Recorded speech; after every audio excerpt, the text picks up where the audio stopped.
Hello, everyone, and welcome back to X-Ranger.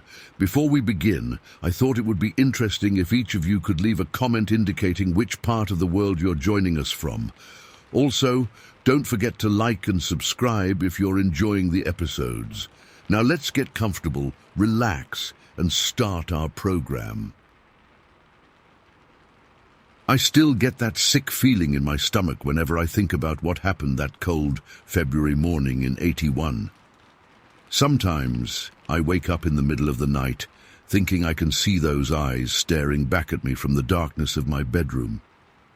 My wife says I need to let it go, that it's been over 40 years now, but how do you just let go of something like that? I was 27 back then, working the night shift at the Westfield coal mine in Hurling County, Kentucky. Most folks around here have spent their lives either going into those mines or trying to avoid ending up there. My brother-in-law Marcus and I carpooled to save on gas money. Times were tough in '81. Reagan had just gotten into office. Inflation was through the roof, and coal country was feeling the squeeze. That morning, February 12th, was cold but clear. No snow, just that bone-chilling Kentucky mountain air that makes your lungs ache. I remember checking my watch as I started up my old Jeep CJ5. It was 2:48 a.m. and I was worried about being late again. Foreman had given me grief the day before about my timekeeping. I picked up Marcus at his trailer around 2:55. He was standing outside, waiting, thermos in hand, looking half asleep like always. Marcus had married my sister Elaine right out of high school. He was a good guy but quiet, especially in the mornings. "Cutting it close again, Jake," he mumbled as he climbed in. The drive to Westfield took about 25 minutes if you pushed it, winding through those narrow mountain roads that snake through the hollows of Llewellyn. There wasn't much traffic at that hour, just us miners heading to first shift and the occasional truck. We were about halfway there, passing that illegal dump site where people would toss their garbage down the hillside. County never did anything about it despite everyone complaining. The headlights were cutting through the darkness when I first saw movement by the roadside. I remember thinking it was probably just a bear getting into the trash. We'd see them fairly often, big black bears rooting around in garbage, but as we got closer, I knew right away this wasn't no bear. I hit the brakes hard enough that Marcus jolted forward, spilling some coffee on his pants. "Jesus Christ, Jake, what the hell?" he started, but then he saw it too and went completely silent. There, caught in the high beams of my Jeep, was something crouched down by the side of the road, pouring through a torn-up garbage bag. At first glance, you might have thought it was a man in some kind of costume, but no costume moved like that. It had this fluid, animal-like motion as it sorted through the trash, but with hands that were working deliberately, like a person's would. I cut the engine, leaving the headlights on. Neither of us said a word. I don't think we were even breathing. The thing must have heard the engine stop because it froze, then slowly turned toward us. That's when it stood up. I've worked with plenty of big men in the mines. My buddy Dawson is 6'4", and built like a brick wall. But this thing, it towered over any man I've ever seen. Had to be at least 8 feet tall, maybe more. But it wasn't just big, it was wrong somehow. Its proportions were all off. The upper body was leaner than you'd expect, not bulky like a gorilla, but the legs. Jesus, those legs were massive, especially the calves. They looked like tree trunks with muscles clearly defined even under the hair. And it was covered in hair. Not fur exactly, but hair. Short and tight on the lower half, longer and thinner on the chest and shoulders. Coal black, absorbing the light from the headlights instead of reflecting it. The face is what I remember least clearly, thank God. It was rounded, sitting on almost no neck at all. But the features were lost in shadow. I just remember the sense that it was looking right at us, studying us as intently as we were studying it. For about half a minute, though it felt like hours, we all just stayed frozen like that, me and Marcus in the Jeep, that thing standing in the road about 20 feet ahead of us. I could hear Marcus breathing next to me, these short, panicky breaths. Then the creature did something I still can't explain. It dropped into a squat, just for a second, like it was thinking or deciding something. Then, without any kind of running start, it just leapt, jumped clean off the road and into the darkness of the ravine below. It wasn't like watching a person jump. It was like watching something that had springs for legs. 1 second it was there in our headlights, the next it was gone, a good 20 or 30 feet in a single bound. We heard branches breaking as it went down the hillside, and then nothing.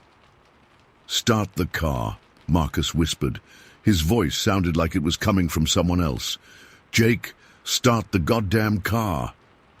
My hands were shaking so bad I could barely get the key in. We didn't say another word until we got to the mine entrance, both of us just staring straight ahead, driving about 20 miles over the speed limit the whole way. When we finally pulled into the lot, Marcus turned to me and said, "We don't tell nobody about this. They'll think we're crazy or drunk or both." I nodded, but my mind was racing. What the hell had we just seen? It wasn't a bear.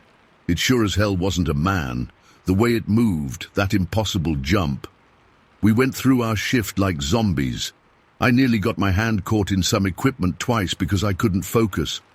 All I could see was that thing, standing in my headlights, staring at us with what felt like intelligence behind those eyes. On the drive home, we finally talked about it. "Bigfoot," Marcus said flatly, staring out the window. "Has to be." "Ain't no such thing," I replied automatically, though I didn't believe my own words anymore. "Then what was it, Jake? A guy in a monkey suit who can jump 30 feet? A new species of giant mutant bear that walks on 2 legs and has hands?" His voice had an edge I'd never heard before. We argued in circles, trying to make sense of it. By the time I dropped Marcus off, we'd agreed to keep it between ourselves. Who'd believe us anyway? That night, I couldn't sleep. Every time I closed my eyes, I saw that thing standing there, looking at us. I kept thinking about how it had studied us, how there seemed to be purpose in its movements. It hadn't seemed scared of us, just cautious, curious even. About 2 weeks later, Danny Whitaker, he drove truck for the lumberyard, came into Merle's diner while I was having breakfast. He was all fired up, telling anyone who'd listen about how he'd seen some kind of creature run across the road in the same area where Marcus and I had our encounter. "Biggest damn thing I ever saw," he was saying. "Ran across the road so fast, I almost didn't see it. Thought it was a shadow at first, but shadows don't have muscle." I felt the eggs I'd just eaten turning to concrete in my stomach. I wanted to talk to Danny, to ask him exactly what he'd seen, but I was too scared. Scared that if I showed too much interest, people might connect it to me and Marcus somehow. For a while I took a different route to work, adding 15 minutes to my drive just to avoid that stretch of road. Marcus did the same. We barely talked about it, just an occasional, "You still thinking about it?" followed by a nod. What else was there to say? Then, almost exactly a year later, Marcus called me in the middle of the night, his voice shaking. "I saw it again, Jake," he said without even saying hello. "Up by Connors Ridge this time." Connors Ridge was about a mile up from where we'd had our first sighting. Marcus had been driving home from his cousin's place when he swore he saw the same creature dart between the trees alongside the road. Just a glimpse this time, but he was certain. "Same one?" I asked, though I knew the answer. "Same build, same legs, same way of moving. It was it, Jake." After that second sighting, Marcus became obsessed, started reading everything he could find about Bigfoot, Sasquatch sightings, ape-men legends. He'd corner me after work to show me newspaper clippings or photocopied pages from books. "There's been sightings all through these mountains for decades," he'd say. "The Cherokee had stories about them. The old miners had stories too." I didn't want to hear it. I was trying my best to forget what we'd seen, to convince myself it had been some kind of shared hallucination or mistake. But deep down, I knew better. The thing that still gets me, all these years later, is how different it was from what you see in those blurry photos or hear about in campfire stories. This wasn't some lumbering ape-like creature. It was lean, athletic. Those defined muscles, especially in the legs. That's not how Bigfoot is supposed to look. And that jump, I've never heard of any Sasquatch report mentioning anything like that. Sometimes I wonder if what we saw that night was something else entirely. Something science doesn't have a name for yet. I still live in Hurling County, never could bring myself to leave, even though the mines started closing one by one in the 90s. Marcus moved away after he and Elaine divorced in '86. Last I heard, he was up in Washington State, still chasing stories of creatures in the woods. As for me, I don't go looking for answers anymore, but I don't drive those back roads at night either. And when I'm out on my porch at night and hear something moving in the woods behind my house, I go inside and lock the door, because whatever was standing in that road, looking at us with those two intelligent eyes, it's still out there somewhere, and I can't shake the feeling that it remembers us just as clearly as we remember it. Story 2. I'm not crazy. I know what I saw, and I know what I felt. I'm a 52-year-old truck driver with 20 years on the road, and nothing, absolutely nothing, prepared me for what happened that night between Sioux Lookout and Dryden in northern Ontario. I've always preferred parking away from truck stops during my mandatory 36-hour resets. Most drivers pile into those noisy lots with idling engines and slamming doors, but I've always valued my peace and quiet. Plus, I like to save money by cooking my own meals and having a bit of nature around me. This spot was perfect, or so I thought. About 500 feet from the main highway down an old abandoned logging road that led toward a small lake. I'd found it a few times before on previous routes, and it had always been peaceful. Just me, my 75-foot transport full of groceries, and the Canadian wilderness. The first night passed without anything unusual. I grilled some burgers on my little portable stove, watched a movie on my laptop, then got a solid night's sleep in the sleeper berth. The next day was just me doing some reading, taking a short walk down to the lake, though not too far. Bears are no joke up here, and generally enjoying being away from people. As evening set in on the second day, that's when things started to feel off. I first noticed it around 8:30 p.m. The sun was getting low, casting long shadows through the trees, when I heard what sounded like yelling. Not close. It seemed to be coming from deep in the forest.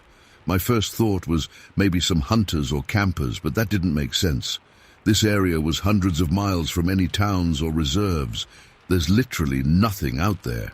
The yelling stopped, and I tried to brush it off. Wildlife can make weird sounds sometimes that sound almost human. But about an hour later, as darkness really settled in, I heard it again. This time it was different, like whistling followed by what I can only describe as yelps.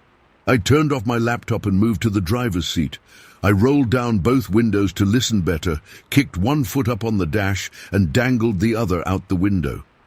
The air had that crisp pine smell you only get in northern forests, and there was still just enough light to make out the shapes of trees against the darkening sky. For a while, nothing. Just normal forest sounds, the slight rustle of leaves, distant owl calls. I started to relax again, thinking maybe I'd imagined it all or it was just some unusual animal sounds. I must have dozed off around 1 a.m. I remember checking my watch before my eyes got heavy. The next thing I knew, I jerked awake with this immediate feeling that something was wrong. My watch said it was just after 2. I'd only been asleep about an hour, but I was suddenly wide awake. Something had touched my foot, the one hanging out the window. I yanked my leg inside and rolled up the window so fast I nearly caught my boot in it. My heart was hammering in my chest. That's when I noticed the smell. God, that smell, like wet, rotting garbage mixed with something musky and sour. It was strong enough to make my eyes water. I strained to see out the windows, but it was pitch black.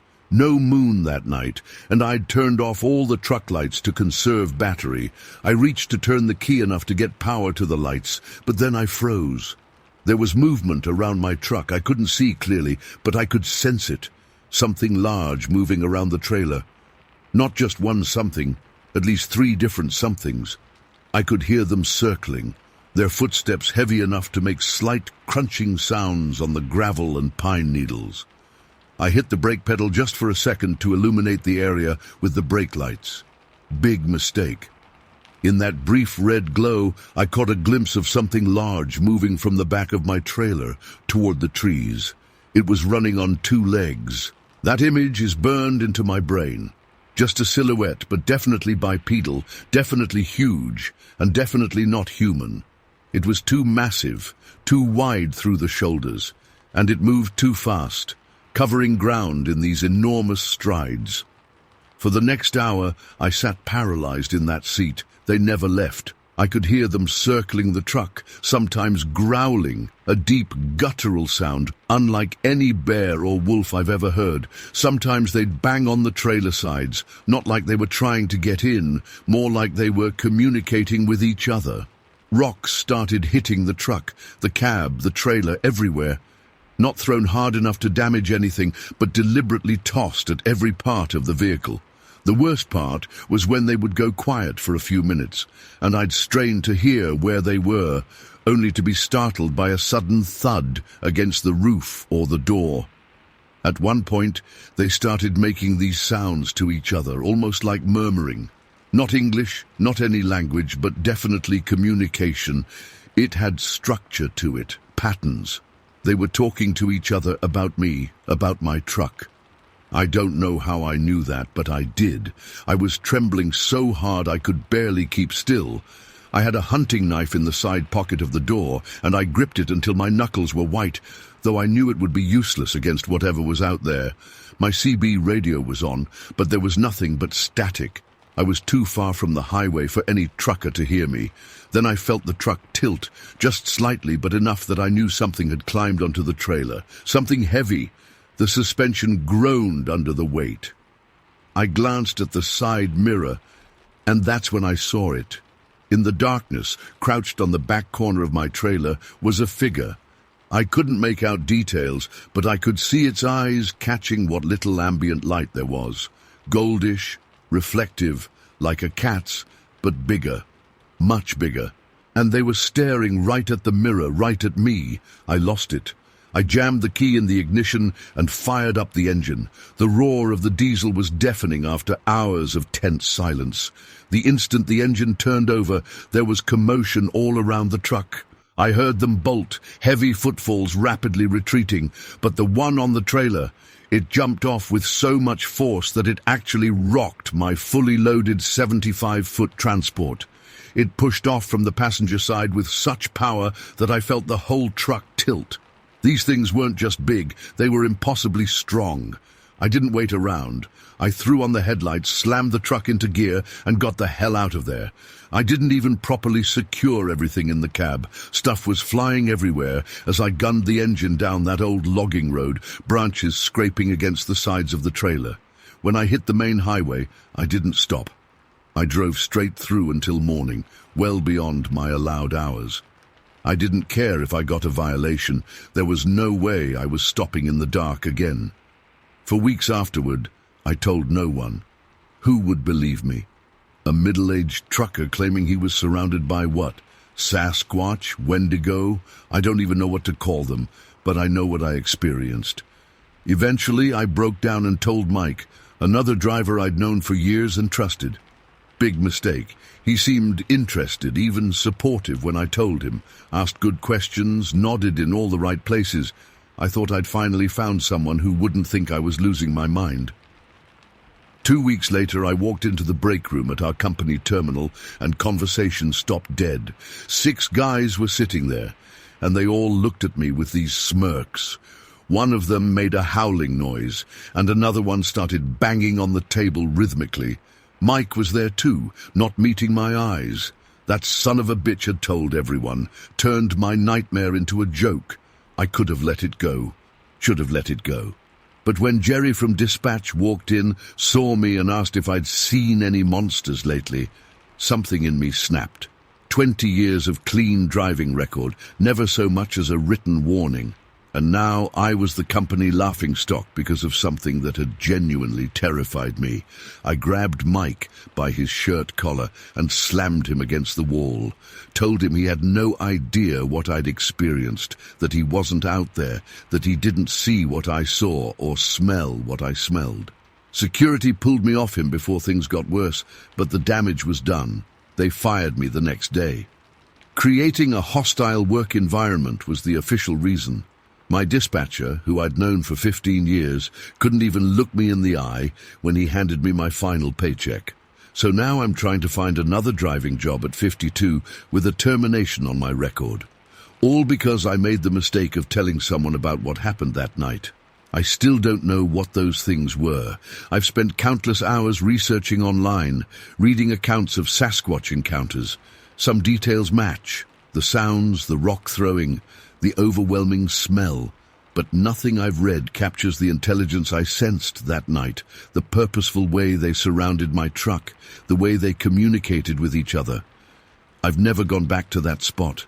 I've rerouted deliveries to avoid that stretch of highway entirely. Sometimes at night, I still wake up in a cold sweat, feeling like something is touching my foot. The worst part is not knowing if they followed me somehow, if they remember me, if they're looking for me. I don't expect anyone to believe me. I wouldn't have believed it myself if I hadn't lived through it.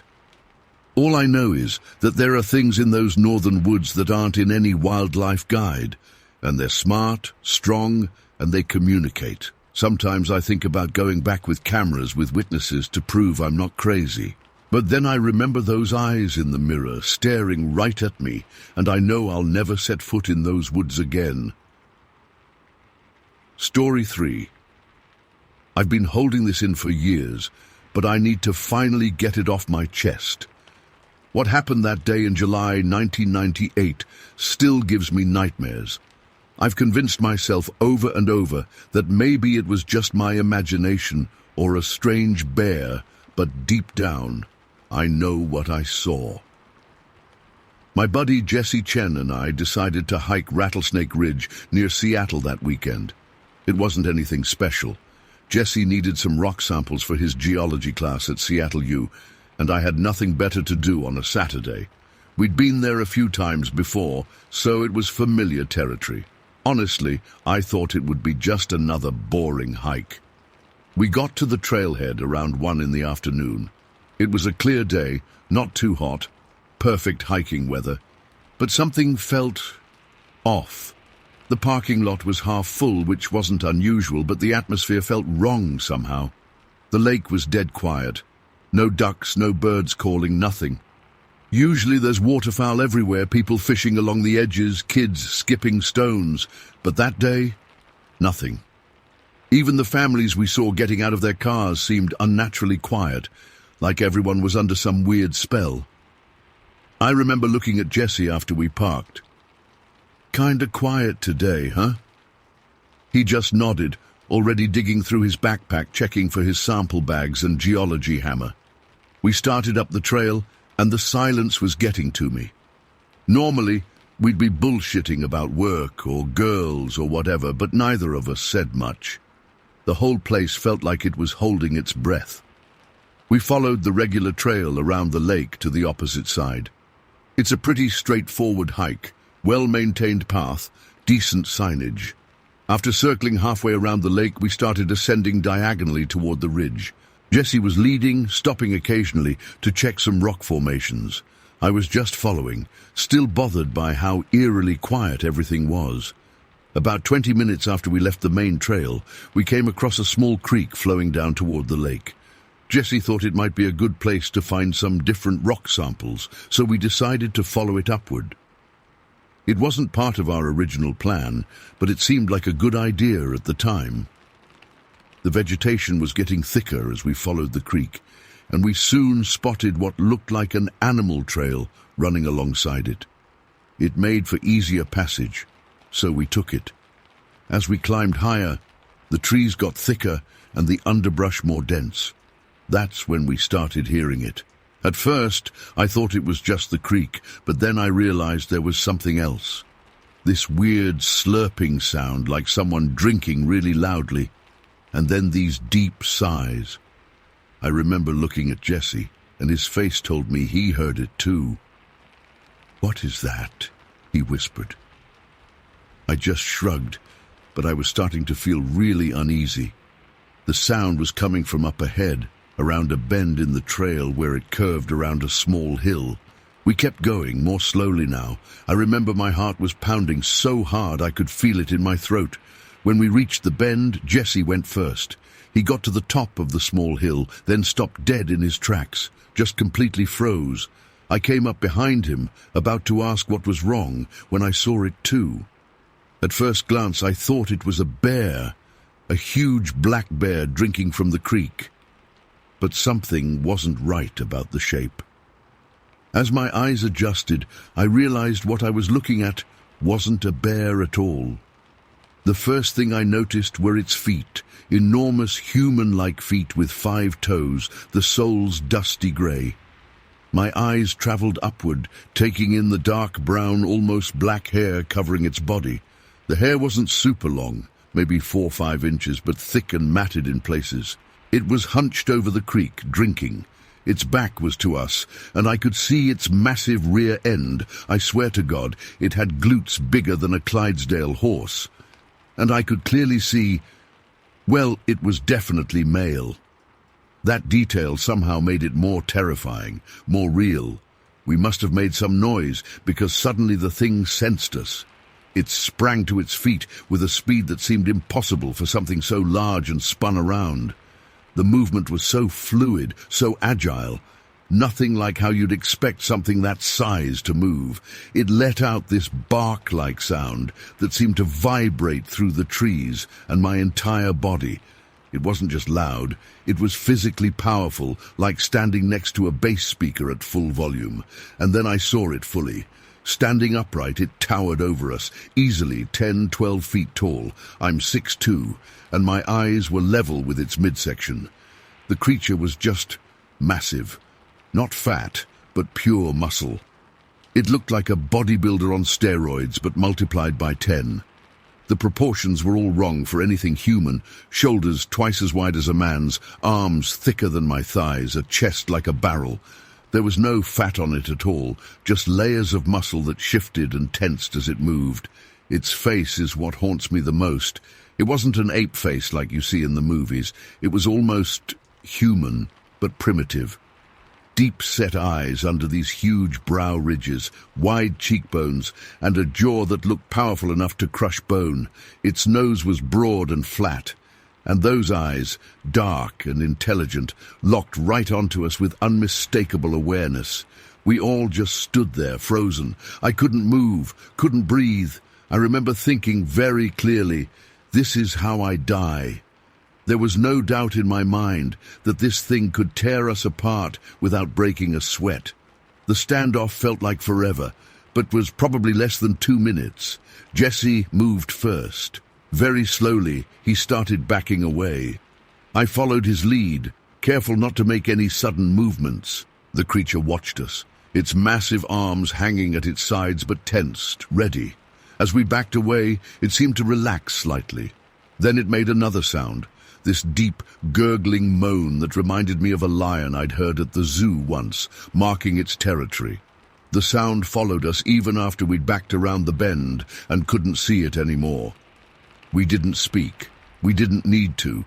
We just kept backing away until we felt safe enough to turn around, and then we walked as fast as we could without running. When we hit the main trail by the lake, we flat out sprinted back to the car. My lungs were burning, and my legs felt like jelly, but fear kept me going. We jumped in my car and peeled out of that parking lot so fast, I'm surprised we didn't hit someone. I don't think either of us said a word until we reached Bellevue, about 20 miles away. We pulled into a gas station, and I finally killed the engine. My hands were shaking so badly I could barely turn the key. "What the fuck was that?" Jesse finally said. His voice was shaking. I didn't have an answer. I still don't. Not really. We both knew what we'd seen, but saying it out loud seemed impossible. A Sasquatch? Bigfoot? Those words felt ridiculous, childish even, but what else could it have been? We made a pact in that gas station parking lot. We wouldn't tell anyone what we'd seen. Who would believe us anyway? We'd be laughed out of town. So we came up with a story about getting spooked by a bear, and that's what we told people when they asked about our rock collecting trip. But I know what I saw. It wasn't a bear. It wasn't a man in a suit. It was something else, something that shouldn't exist but does. I haven't been back to Rattlesnake Ridge since that day. I can't bring myself to go hiking anywhere anymore, not even on well-traveled trails. Every time I'm in the woods, I feel watched. I hear that deep gurgling moan in my dreams.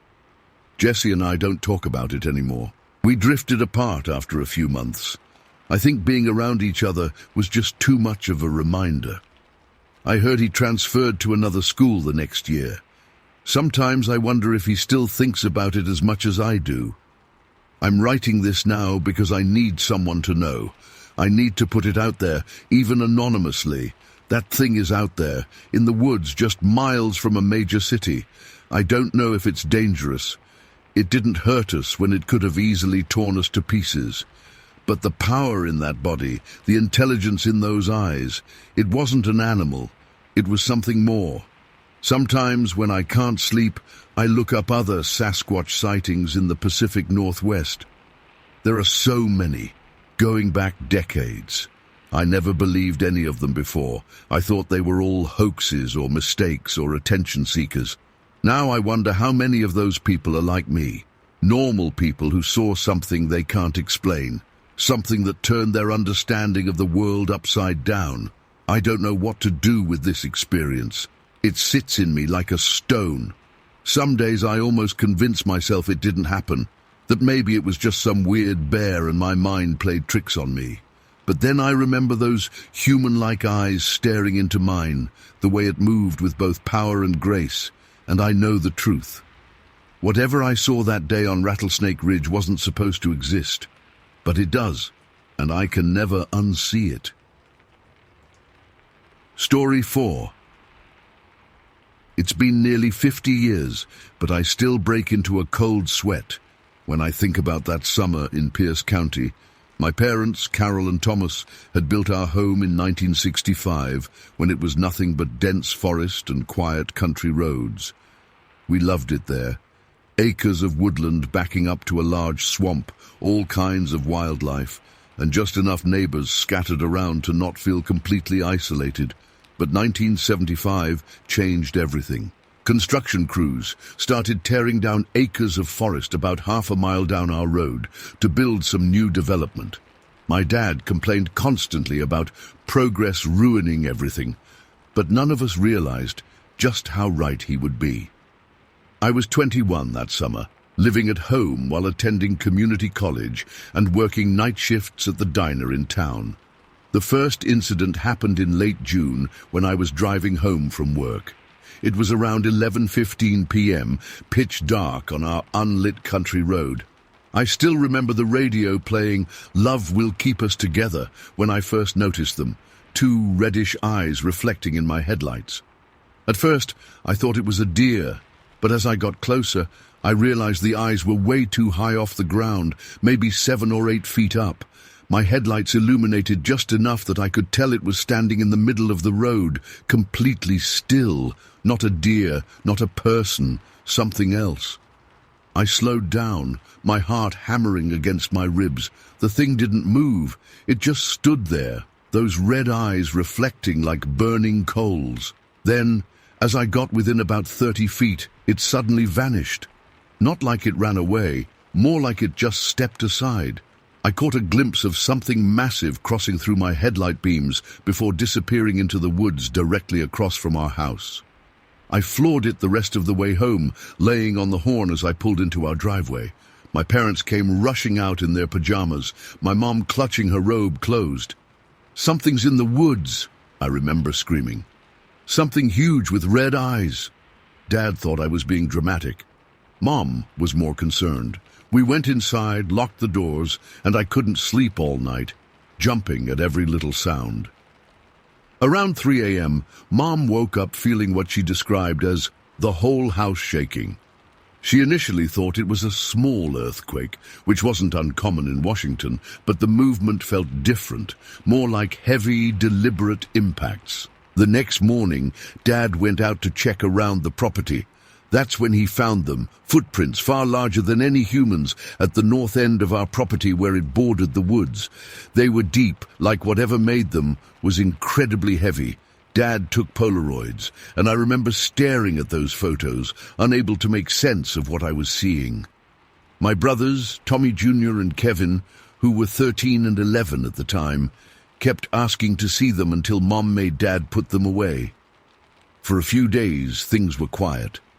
Then my brothers decided to camp in the backyard in their little pup tent. Around midnight, I heard them bursting through the back door, faces white with terror. They said they'd heard our dog Heidi whining outside their tent, and when they looked out, they saw the shadow of something massive cast against the tent from the security light Dad had installed on the garage. It was huge, like bigger than Dad, Tommy Jr. kept saying. It was just standing there looking at us. Dad went out with his flashlight and shotgun, but found nothing. He told the boys they were letting their imaginations run wild, but I knew better. I'd seen those eyes. A week later, all three of our dogs started acting strange. Heidi, our German shepherd, and our two mutts, Rex and Bandit, began barking frantically at the woods across the street. Dad tried to get them to go into the woods like they normally would when chasing squirrels or rabbits, but they refused. They stood at the edge of our property, hackles raised, growling and whining. Mom and I were watching from the porch when she suddenly grabbed my arm. "Cindy, look," she whispered, pointing into the woods. "Do you see that?" About 50 yards in, something reddish-brown was moving between the trees. It was tall, much taller than a person, and seemed to be deliberately staying just out of clear sight. The dogs were going absolutely crazy, but not one of them would cross the road. That evening, Dad called the local sheriff's department. Deputy Wilson came out, took some notes, and basically told us it was probably just a bear. But bears don't stand 7 feet tall on two legs in the middle of the road. Bears don't have glowing red eyes, and bears don't make our dogs, who had chased off black bears before, cower in fear. The worst came about 3 days later. I was getting ready for work when I heard Mom scream from outside. I ran out to find her standing in our driveway, hands over her mouth, looking down at Heidi. Our beautiful German shepherd was lying motionless, her body broken and twisted. Her chest was crushed, and her muzzle was smashed in like she'd been slammed against something repeatedly. Dad said it looked like she'd been beaten to death. We buried her that afternoon in the backyard. The other dogs wouldn't stop whining and pacing. That same day, our neighbor Mrs. Kozlowski called to tell us that all 6 of her rabbits had been found dead in their hutches that morning. The cages weren't broken into, they were still latched. But each rabbit had been killed with what she described as sticks driven through them. Not like arrows, more like someone had just grabbed sticks from the ground and impaled them. The strange events spread through our little rural neighborhood. Jenny and Sandy Dempey, sisters who lived about a quarter-mile down the road, reported hearing heavy footsteps on their roof one night.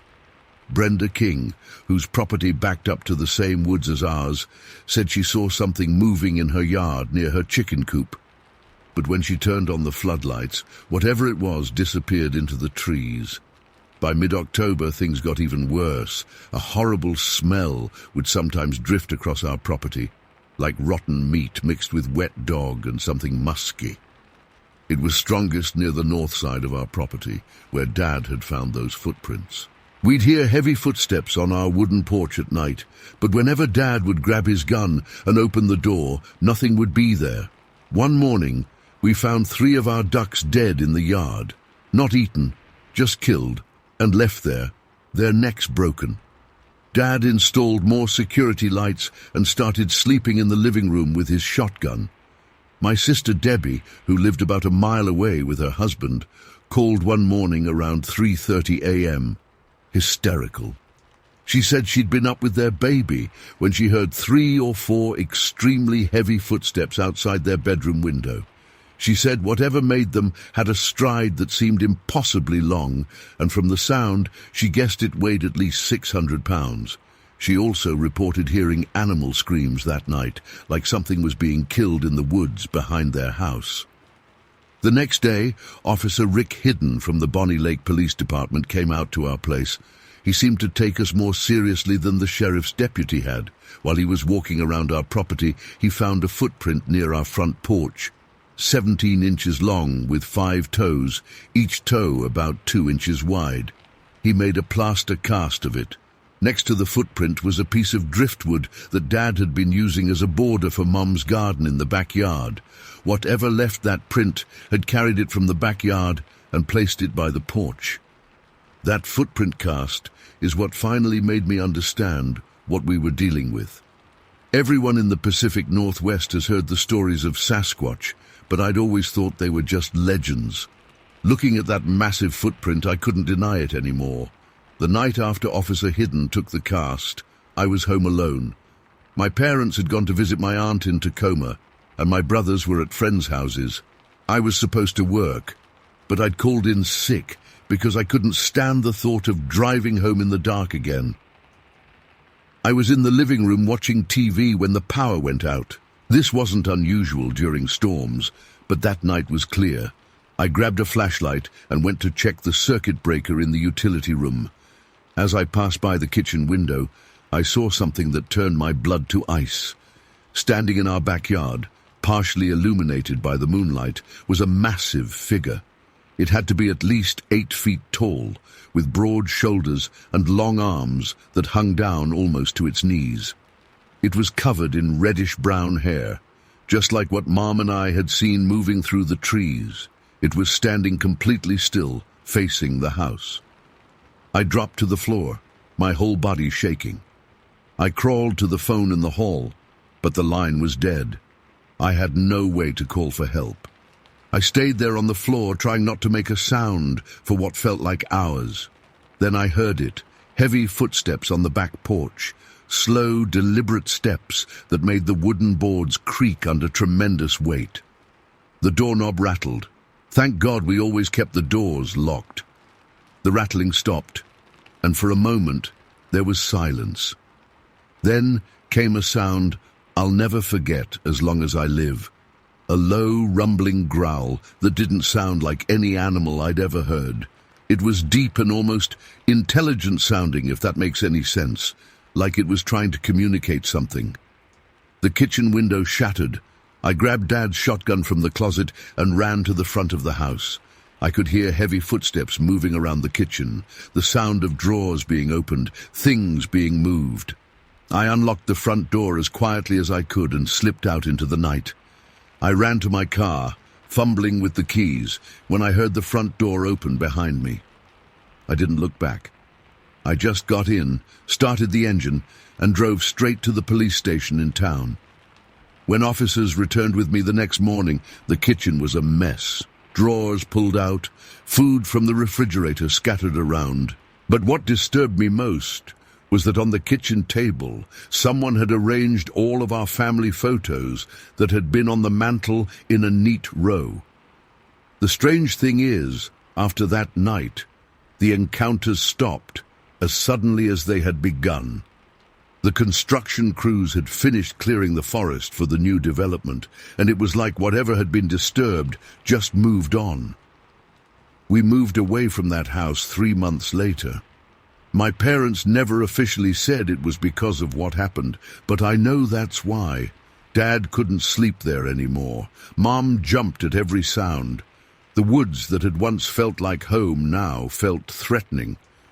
I've researched Sasquatch encounters in the years since, and I've learned that what happened to us isn't uncommon in areas where development encroaches on wilderness. These creatures, and I'm convinced that's what we encountered, seem to react when their habitat is threatened. To this day, I can't explain everything that happened that summer. Why did it kill our pets but not harm any of us? Why did it arrange our family photos? Was it trying to send some kind of message? I don't know. But I do know what I saw, and I know that something intelligent and non-human was watching our family that summer. I've never gone camping again. I've never lived anywhere that backs up to woods, and I still sleep with a light on because sometimes, when I close my eyes, I can still see those glowing red eyes staring at me from the darkness. Story 5. I still can't believe it's been over 10 years since it happened, but I remember everything about that day like it was yesterday. Some memories fade with time, but not this one. This one's burned into my brain forever. It was August 1962, and I was on a fishing and prospecting trip between Quesnel and Prince George in British Columbia. My daughter Nancy had come along. She was 19 then and loved the outdoors as much as I did. The weather was perfect that week, warm enough during the day, but cooled off nice at night so you could sleep without sweating through your bedroll. That morning, we'd set up along this pretty little creek. The water was clear and cold, running over smooth stones, and we'd already caught a few nice trout the day before. I remember the smell of pine trees and the way the sunlight filtered through the branches, making patterns on the ground. Little things you notice when everything's peaceful, before it all goes to hell. Nancy had gone back to our campsite about half a mile away to make some sandwiches for lunch. I was sitting on this flat rock near the creek, just enjoying the quiet and waiting for her to come back. I had my hunting rifle propped up next to me. Not because I was planning to hunt, but because you never know what you might encounter in those woods.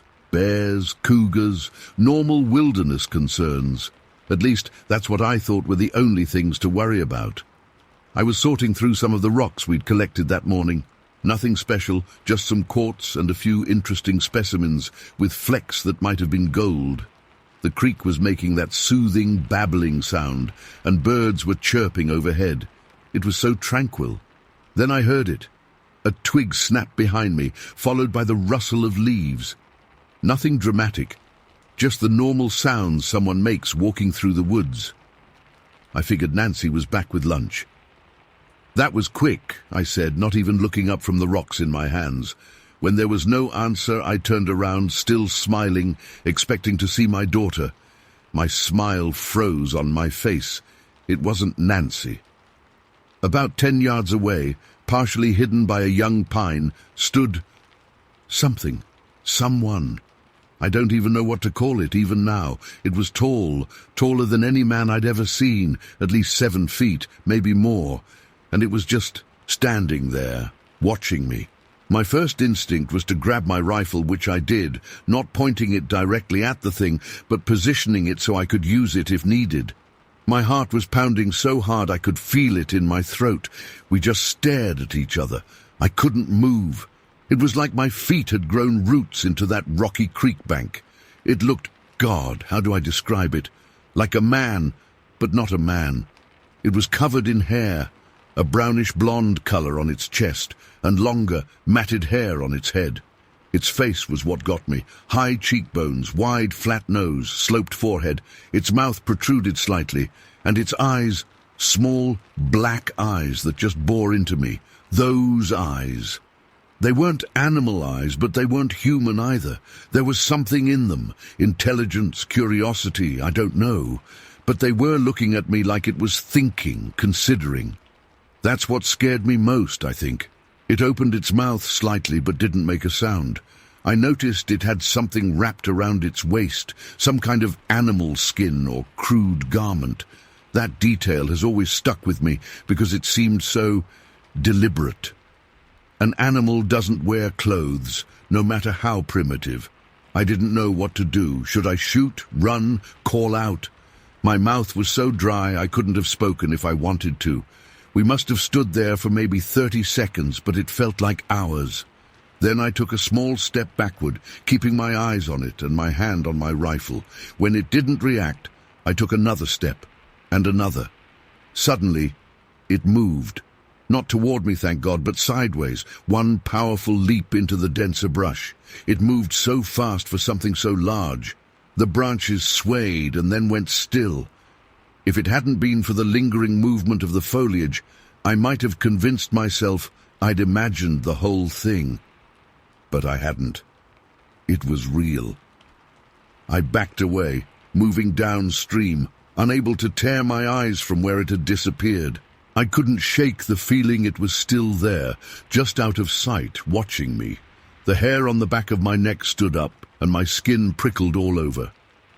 You know that feeling when you're being watched? It was like that, but 100 times stronger.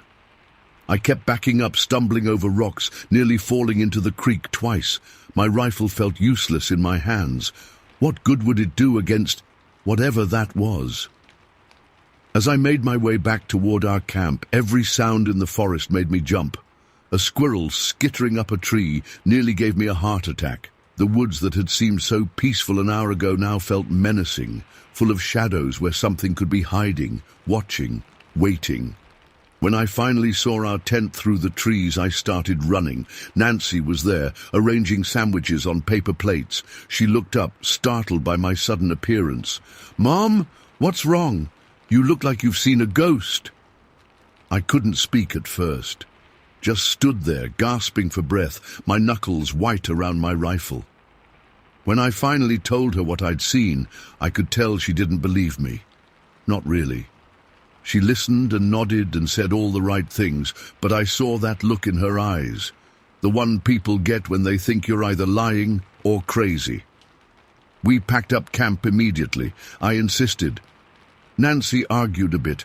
We'd planned to stay 3 more days, but something in my face must have convinced her not to push it. While we packed, I kept looking over my shoulder, scanning the tree line, jumping at every noise.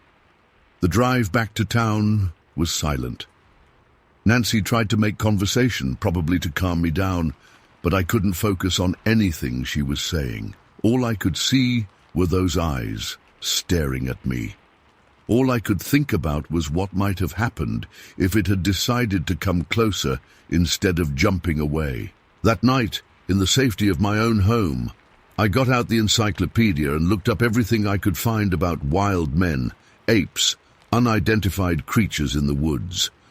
There wasn't much.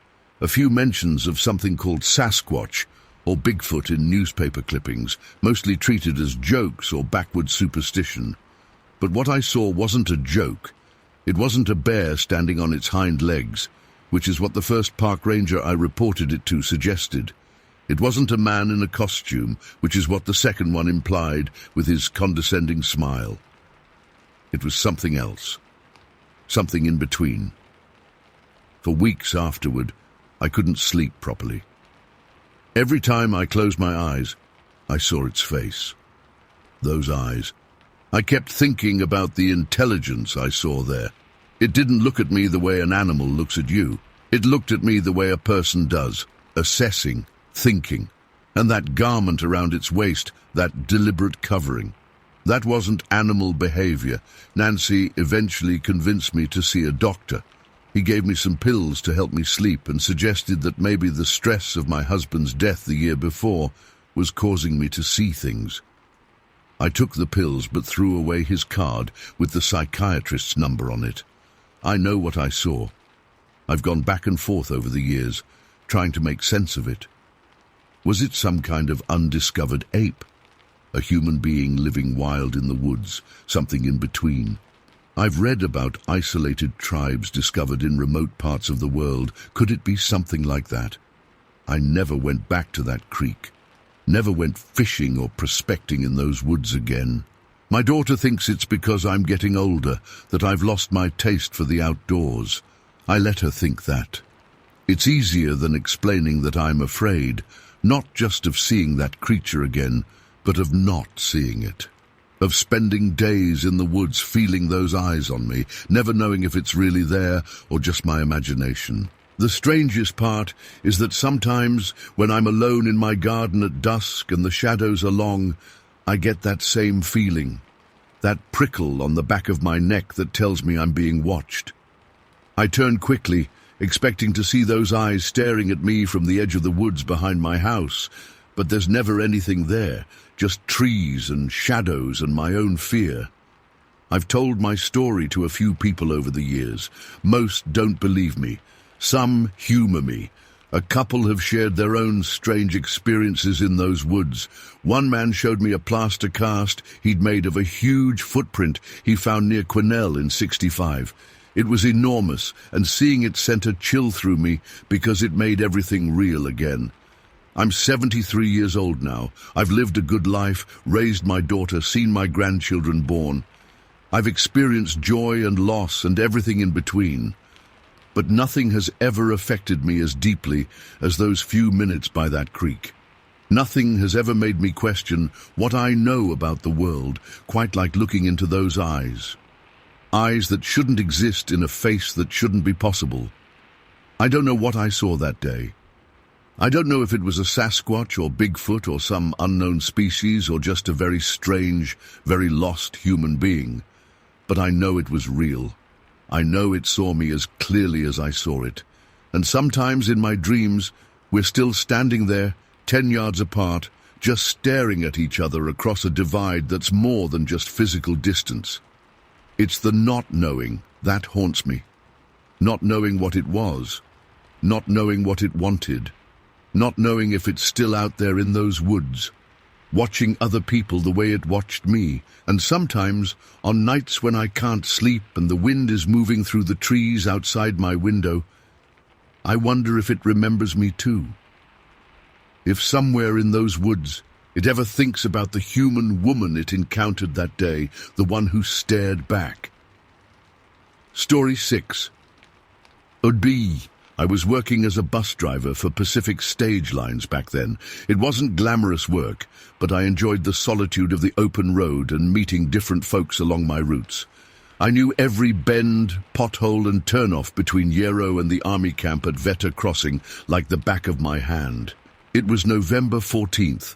I remember because it was my sister's birthday, and I'd promised to bring her a gift when I got back. The weather was awful that night.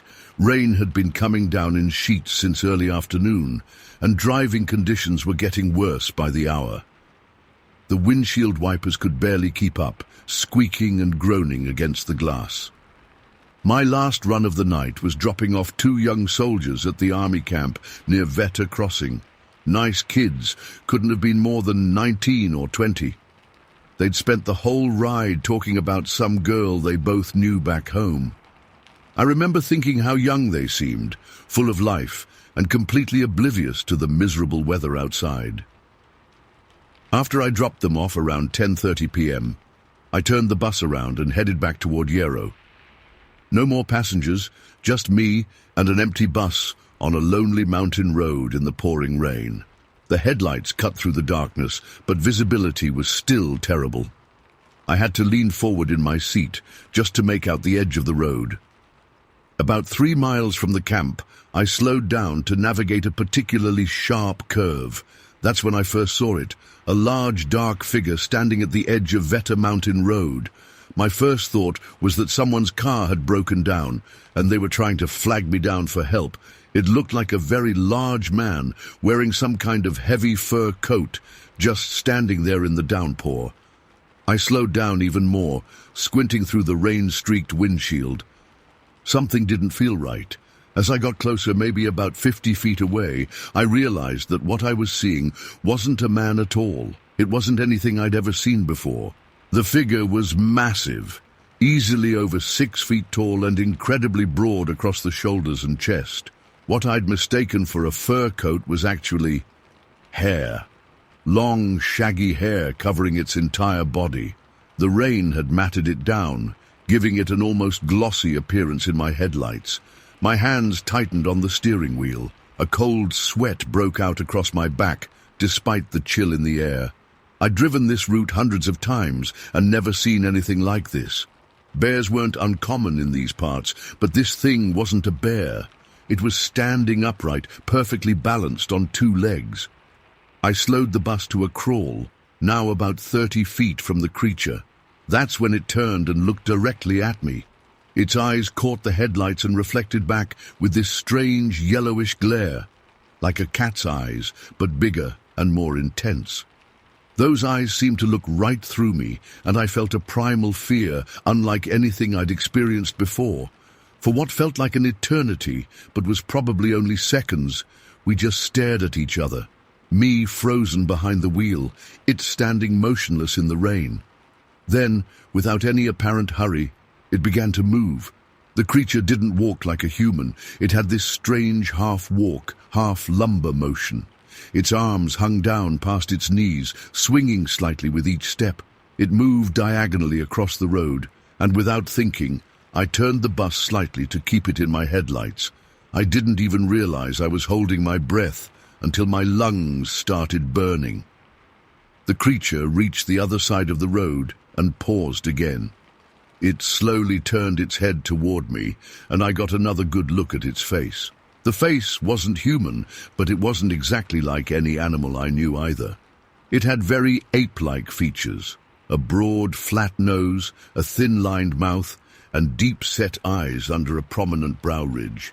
What struck me as odd was that it had almost no neck to speak of. Its head seemed to sit directly on its shoulders, and I couldn't see any ears poking through all that hair.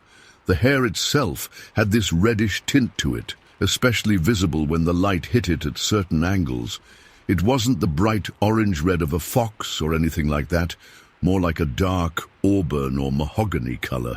After what couldn't have been more than 10-15 seconds of staring at me, though it felt much longer, the creature suddenly moved. It bent its knees slightly and then, in one fluid motion, leaped up onto the bank at the side of the road. The power in that jump was incredible. It cleared a section of ground and landed on top of a rock outcropping that had to be at least 6 or 7 feet up from the road level. I remember thinking how impossible that seemed. This thing had to weigh at least 400 pounds, maybe more, yet it moved with the agility of something half its size. It disappeared into the trees beyond the bank, the undergrowth swallowing it up almost instantly. I sat there for several minutes, the engine idling, rain drumming on the roof of the bus. My hands were shaking so badly I couldn't have driven even if I wanted to. Part of me wanted to turn around and speed back to the army camp, but another part was desperate to understand what I'd just seen. Finally, I made a decision. I pulled the bus over to the exact spot where the creature had crossed the road. Using my flashlight, I marked the spot with my foot, dragging a deep line in the mud of the shoulder. I don't know why I did that. Some part of me needed proof, I guess. Needed to come back in the daylight and make sure I wasn't losing my mind. I drove the rest of the way home in a daze. I couldn't sleep that night. Every time I closed my eyes, I saw those glowing eyes staring back at me. I kept replaying the encounter over and over, questioning what I'd seen. Was it some kind of bear with a deformity that made it walk upright? A man in a costume playing a prank? But deep down, I knew it wasn't either of those things. The next morning, I called in sick for the first time in 3 years. I needed to go back there to see the spot in daylight. I drove my personal truck out to Vetter Mountain Road around 9 a.m. The rain had stopped, though the ground was still soaked. I found my mark on the shoulder easily enough. That deep scrape in the mud was right where I'd left it. I got out of my truck and walked over to examine the area. The ground was too wet to hold footprints clearly, but there were some deep indentations in the mud that didn't look like any animal tracks I recognized. I walked across the road to where the creature had jumped. Looking up at the bank, I could see the rock it had landed on. Using a piece of string from my pocket and a couple of sticks, I measured the distance from the edge of the road to that rock. 7 feet and 10 inches. I measured it twice to be sure. 7 feet, 10 inches in a single bound from a standing position on wet ground. I stood there for a long time, looking up at that rock and into the dense forest beyond. What had I seen? I'd heard stories, of course. Everyone in this region had. Tales of the wild man of the woods, or Sasquatch, as the native people called it. But those were just campfire stories, myths to scare kids and tourists. At least, that's what I'd always thought. Now, I wasn't so sure anymore. I never filed an official report. Who would believe a bus driver claiming he saw a Sasquatch on a rainy night? I'd be laughed out of town, maybe even lose my job if people thought I was unstable or drinking on duty. So I kept it to myself, only telling my wife, who listened without judgment but clearly had her doubts. But I know what I saw. It wasn't a bear. It wasn't a man in a costume. The way it moved, the impossible strength and agility, the intelligence in those eyes. This was something else entirely. In the weeks that followed, I drove that route with a mixture of dread and hope, dreading another encounter but also hoping for one, if only to confirm I wasn't crazy. I never saw it again on my route, though. I did start paying attention to other stories, though. There had been similar sightings in the area over the years, loggers, hunters, hikers, all describing something very similar to what I'd seen. The descriptions matched too closely to be coincidence. The height, the reddish hair, the ape-like face with no visible ears, the incredible jumping ability. I've spent a lot of years thinking about what happened that night. I'm not a fanciful man, never have been. I deal in facts, in things I can see and touch, but I know what I saw standing on Vetter Mountain Road in the rain. I know how big it was, how it moved, the intelligence behind those eyes. Sometimes I still drive out to that spot when I'm feeling particularly nostalgic or doubtful. The road's been widened since then, and that rock is gone, cleared away for safety reasons. But the forest is still there, still dense and mysterious. I'm an old man now. Most of the people who knew me back then are gone. I've never told this story publicly before because I didn't want to be that crazy bus driver for the rest of my life. But I know what I saw, and before I join my wife in whatever comes next, I wanted to share this. I don't expect anyone to believe me. Hell, if someone told me this story, I'm not sure I'd believe them either. But on a rainy night in November 1962, something impossible stood on that road and looked at me. Something that shouldn't exist according to science and reason, but did. And maybe still does, somewhere deep in those woods. Whatever it was, Sasquatch, Bigfoot, wild man, or something without a name, it was real. As real as the bus I drove, as real as the rain that soaked us both that night.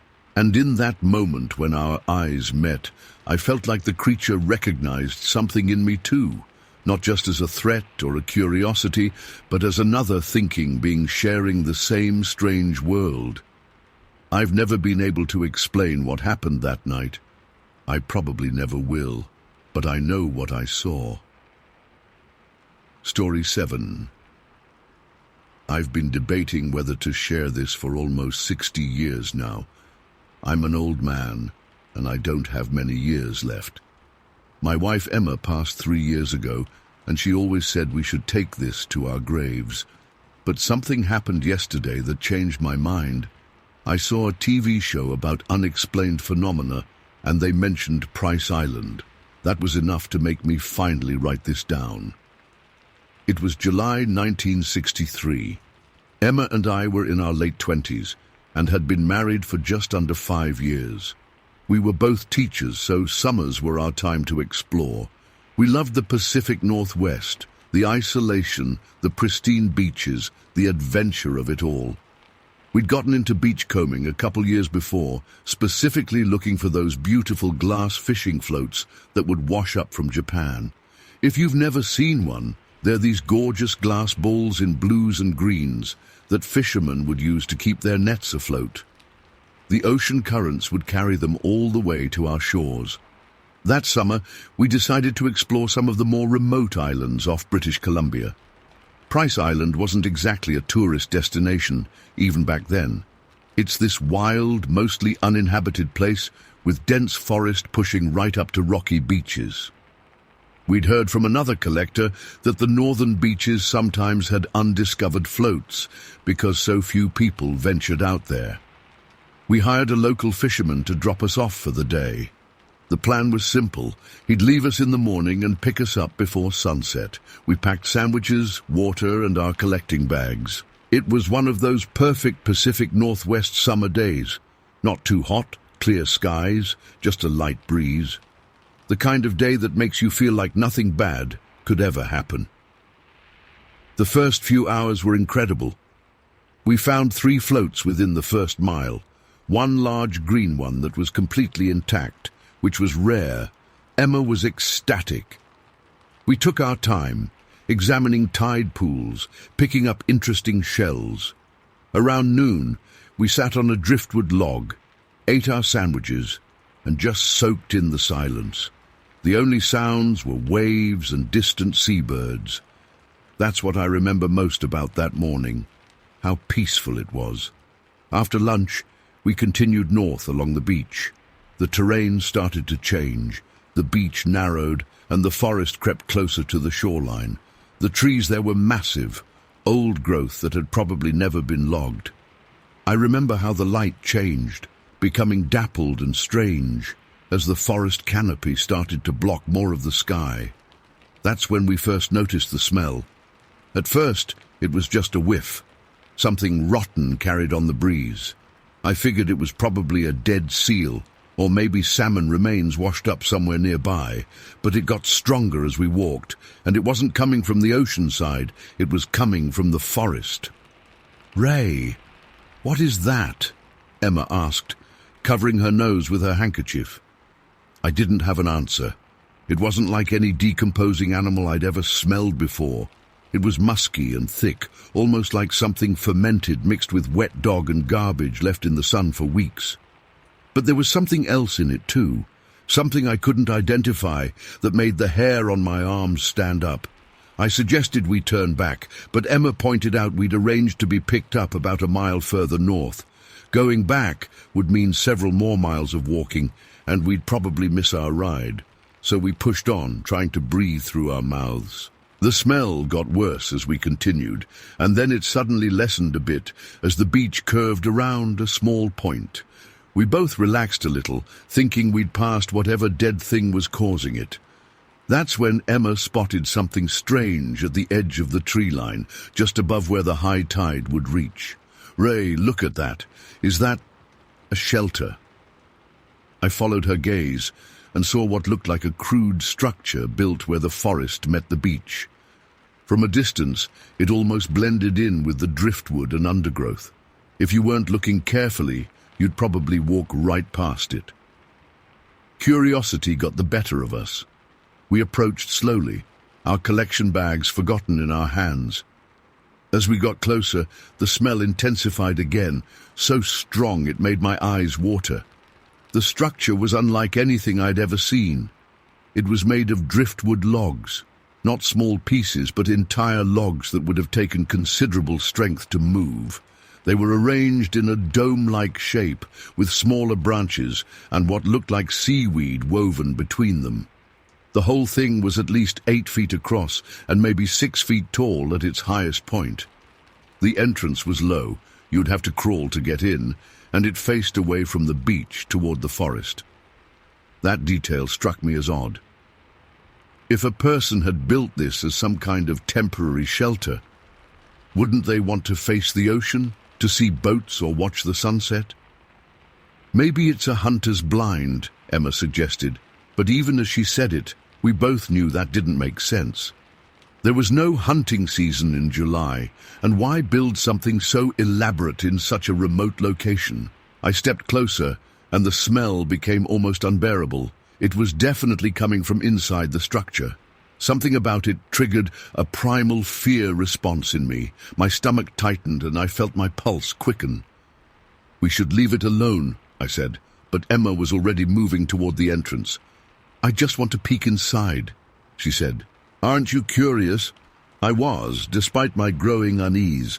We'd come all this way, and it wasn't like we were disturbing anything. We were just looking.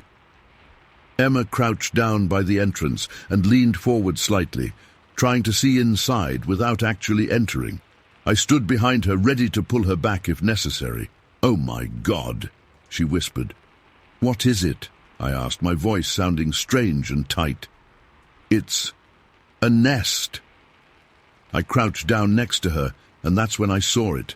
Inside the structure was a carefully arranged bed of vegetation, ferns, moss, and what looked like soft pine branches. They'd been layered and packed to create a circular depression in the middle, like a massive bird's nest. But this was no bird's nest. This was big enough for something large to sleep in, something human-sized or bigger. Mixed in with the vegetation were tufts of what looked like hair, long, coarse, dark hair that wasn't human and wasn't from any animal I recognized.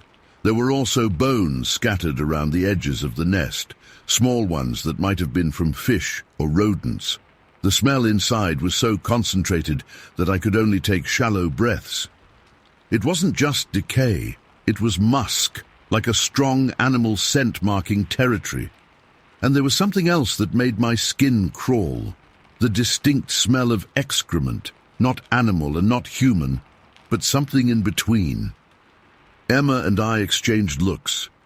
Neither of us said what we were thinking, but I know we were thinking the same thing. The stories we'd heard since childhood, the legends of the Pacific Northwest. "Let's go," I said, standing up too quickly.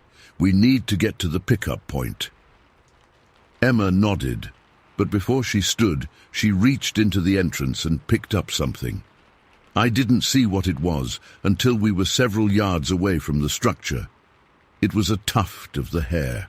In the sunlight it looked dark brown or black, about 8 inches long, coarse, but not like horse hair, more like human hair, but thicker.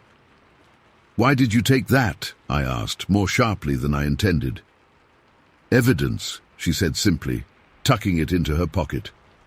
We walked quickly after that, both of us looking over our shoulders every few minutes. The beach seemed different now, less peaceful, more exposing. I kept glancing at the tree line, expecting to see something watching us. The forest suddenly seemed impenetrable, a dark wall hiding who knows what. When we reached the pickup point, we were almost an hour early. We sat on the rocks, barely speaking, just watching the water and occasionally looking back the way we'd come. Emma kept taking the hair out of her pocket, examining it, then putting it away again. "What do you think built that?" she finally asked. "I don't know," I said, but that wasn't true. I had a theory, we both did, but saying it out loud seemed ridiculous. "It couldn't have been humans," Emma continued. "We're miles from anywhere, no roads, no trails. And why would someone build something like that just to sleep in it once or twice? The vegetation was fresh, Ray, like it was being used regularly." "Maybe fishermen," I suggested weakly, "coming ashore temporarily." Emma gave me a look. "Fishermen who are 8 feet tall and covered in hair? Did you see the size of those logs? It would take 3 or 4 men to move them, and for what? To build an uncomfortable shelter that smells like death?" She was right. The structure wasn't something thrown together for a night's shelter. It had been built with purpose, with attention to detail. The roof was waterproofed with overlapping materials. The walls were windproof. The nest inside was carefully constructed for comfort. Whatever built it knew what it was doing. When our ride arrived, we didn't mention what we'd found. I'm not sure why. Maybe we were still processing it, or maybe we were afraid of sounding crazy. We showed him our glass floats instead, and he congratulated us on our finds. That night at our motel, Emma and I finally talked about it. We considered every possible explanation. Homeless person, eccentric hermit, elaborate prank. None of them fit. No human would live that way, in that smell, on that remote beach. "It was a Sasquatch nest," Emma finally said, the words hanging in our small motel room. I know how that sounds, but what else could it be? I couldn't argue with her. The size, the construction, the hair, the smell. It all pointed to something large, strong, and not quite human. The next morning, we reported what we'd found to the local sheriff's office. The deputy took notes, but didn't seem particularly interested or surprised. He said there had been similar reports from the area over the years. When Emma showed him the hair she'd taken, he put it in an envelope and said they'd look into it, but his expression told us it would probably end up in a drawer somewhere. We went home after that, back to our normal lives, our teaching jobs, our suburban home. But things weren't the same. For months afterward, I had dreams about that structure, about something large watching us from the trees. Emma kept checking the mail, hoping the sheriff's office would send results about the hare, but they never did. We never went back to Price Island. We tried beachcombing other places, but our hearts weren't in it anymore. Something about that day had changed us. We'd glimpsed something we weren't supposed to see, something that existed in the spaces between what we know and what we don't want to know. Over the years, whenever there'd be a Bigfoot sighting in the news, Emma and I would exchange looks, but rarely discuss it. What was there to say? We knew what we'd seen. We knew it wasn't human. The glass floats we collected that day are still on my windowsill. The green one catches the light in the afternoon, and sometimes when I look at it, I can still smell that distinctive odor, still feel that primal fear that crept up my spine. Emma took the photo negatives of the structure to her grave. We had taken pictures, several of them, but they never came out right. They were all overexposed or blurry, as if something was interfering with the camera. The one clear image showed the entrance, but without scale it could have been anything. I've never told this story publicly before. Even now my hands are shaking as I type this. But I'm old now, and I don't care if people think I'm crazy. I know what we found that day on Price Island. I know that something large and intelligent built that structure, something that walks on two legs but isn't human, something that's been living alongside us, hiding in the wilderness, rarely seen but always there. And sometimes, on summer nights when the windows are open and the wind blows in from the west, I catch a whiff of something musky and wild, and I wonder if it remembers us too. The two humans who stumbled upon its home and then walked away, leaving it to its solitary existence on that remote, beautiful, terrifying island. Story 8. I'm still shaking as I write this. My hands can barely hold steady enough to type. I never believed in any of these stories before. I was always the rational one, the one who'd laugh at my husband's fascination with cryptids and unexplained phenomena. But after what happened in April, I don't know what to believe anymore. My name is Ellen Neal. My husband Tom and I moved to Turnhour Island last fall. It's a small, quiet place off the Washington coast with only about 200 residents. Tom got a job as the new school principal, and I was happy to leave the city behind. We bought an old fixer-upper at the edge of the forest, about half a mile from the nearest neighbor. The isolation seemed charming at first. Now it terrifies me. The locals here keep to themselves mostly, but they're friendly enough once you get to know them. There were some strange comments when we bought our place. Old Mrs. Hendricks at the general store asked if we were sure about that spot, and mentioned something about the forest folk not liking visitors. I thought she was just being superstitious and didn't think much of it. Our first few months were uneventful. Tom spent his weekdays at the school while I worked remotely as a graphic designer. On weekends we explored the island, hiked the forest trails, and fixed up our home. It was peaceful, exactly what we wanted. Then April came. The trouble started with small things. Items moved around the yard. A garden hoe I distinctly remembered leaving by the shed would appear propped against the porch. The bird feeder kept getting knocked down, which I blamed on raccoons. Then the footprints appeared in the mud behind our house after a heavy rain. I noticed them one morning while letting our dog Bailey out. They were enormous, at least 16 inches long and deeply pressed into the soft ground. They looked human-like but much larger, with 5 toes clearly visible.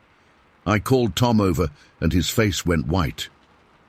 "Probably just some local kid playing a prank," he said, but his voice sounded hollow. He took pictures with his phone and spent that evening researching online. A few days later, I was alone at home working when Bailey started going crazy.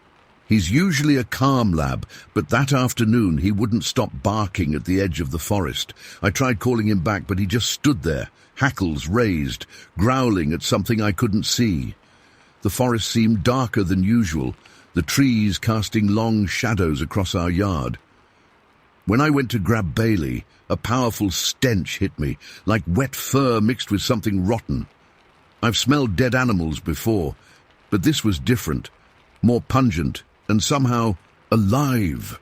I yanked Bailey inside and locked the door, my heart racing. That night, Tom and I were woken by a loud crashing sound outside. It was around 2 a.m. Tom grabbed his flashlight and baseball bat, while I called the island's only police officer, Deputy Wilson. By the time Wilson arrived, 20 minutes later, whatever had been out there was gone.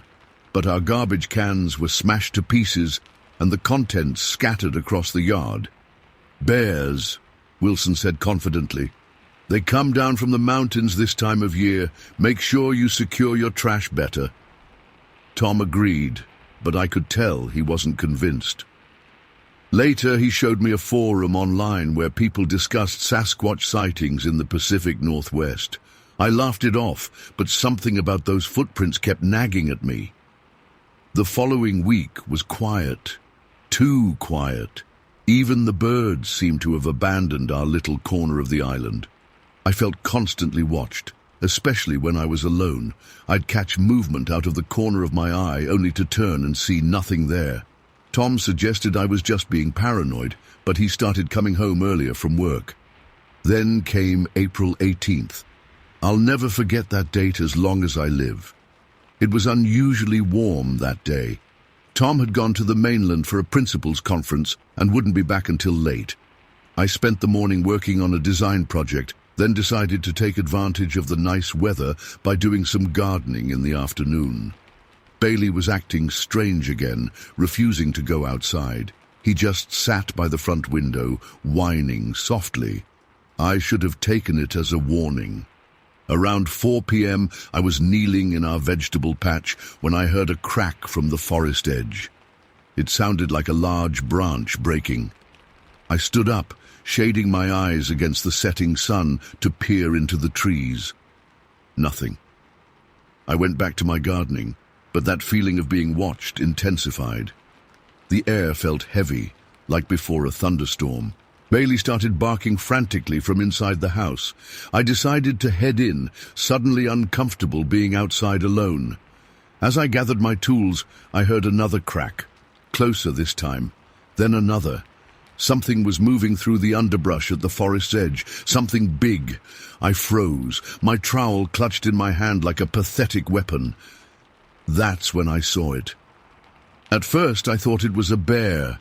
It was dark, massive, and moving on all fours just within the tree line. But as it rose to its full height, I realized no bear on earth stood like that. It must have been at least 8 feet tall, covered in dark brown, matted fur. Its shoulders were impossibly broad, tapering down to a narrower waist. The proportions were all wrong for a bear, too human-like, yet grotesquely exaggerated. I couldn't move. I couldn't scream. I just stood there, frozen, as this thing stared at me from the edge of the forest. Its face was partially obscured by shadows, but I could make out 2 reflective eyes catching the late afternoon sun. They weren't animal eyes. There was something disturbingly intelligent in that gaze. We stayed like that for what felt like minutes, but was probably only seconds. Then Bailey's barking reached a frenzied pitch, and the creature's head snapped toward the house. It dropped back to all fours and retreated a few steps into the forest. That broke my trance. I ran for the house, abandoning my gardening tools. I slammed the door behind me, locked it, and grabbed my phone to call Tom. No signal. The landline was dead too. Bailey was still barking at the window, so I pulled him away and closed all the blinds. I grabbed Tom's hunting rifle from the closet. I'd never fired it before, but I remembered the basics from when he showed me. I checked that it was loaded, then positioned myself in the kitchen, where I could see both the front and back doors. The silence that followed was worse than any noise. Bailey finally stopped barking and just whimpered, pressing himself against my legs. Outside, the birds had stopped singing. No wind rustled the trees. It was as if the world was holding its breath. Then it started. A heavy thud against the side of the house. Then another. Something was pushing against the wall. I could hear the wood creaking under the pressure. Bailey started howling, a sound I'd never heard him make before. I shouted, "Go away!" My voice sounded tiny and pathetic in the empty house. The thuds stopped momentarily, then resumed with greater force. The entire house shuddered. Picture frames fell from the walls. A glass vase crashed to the floor. I was crying now, clutching the rifle with sweaty hands. I moved to the living room window and, against my better judgment, peeked through a crack in the blinds.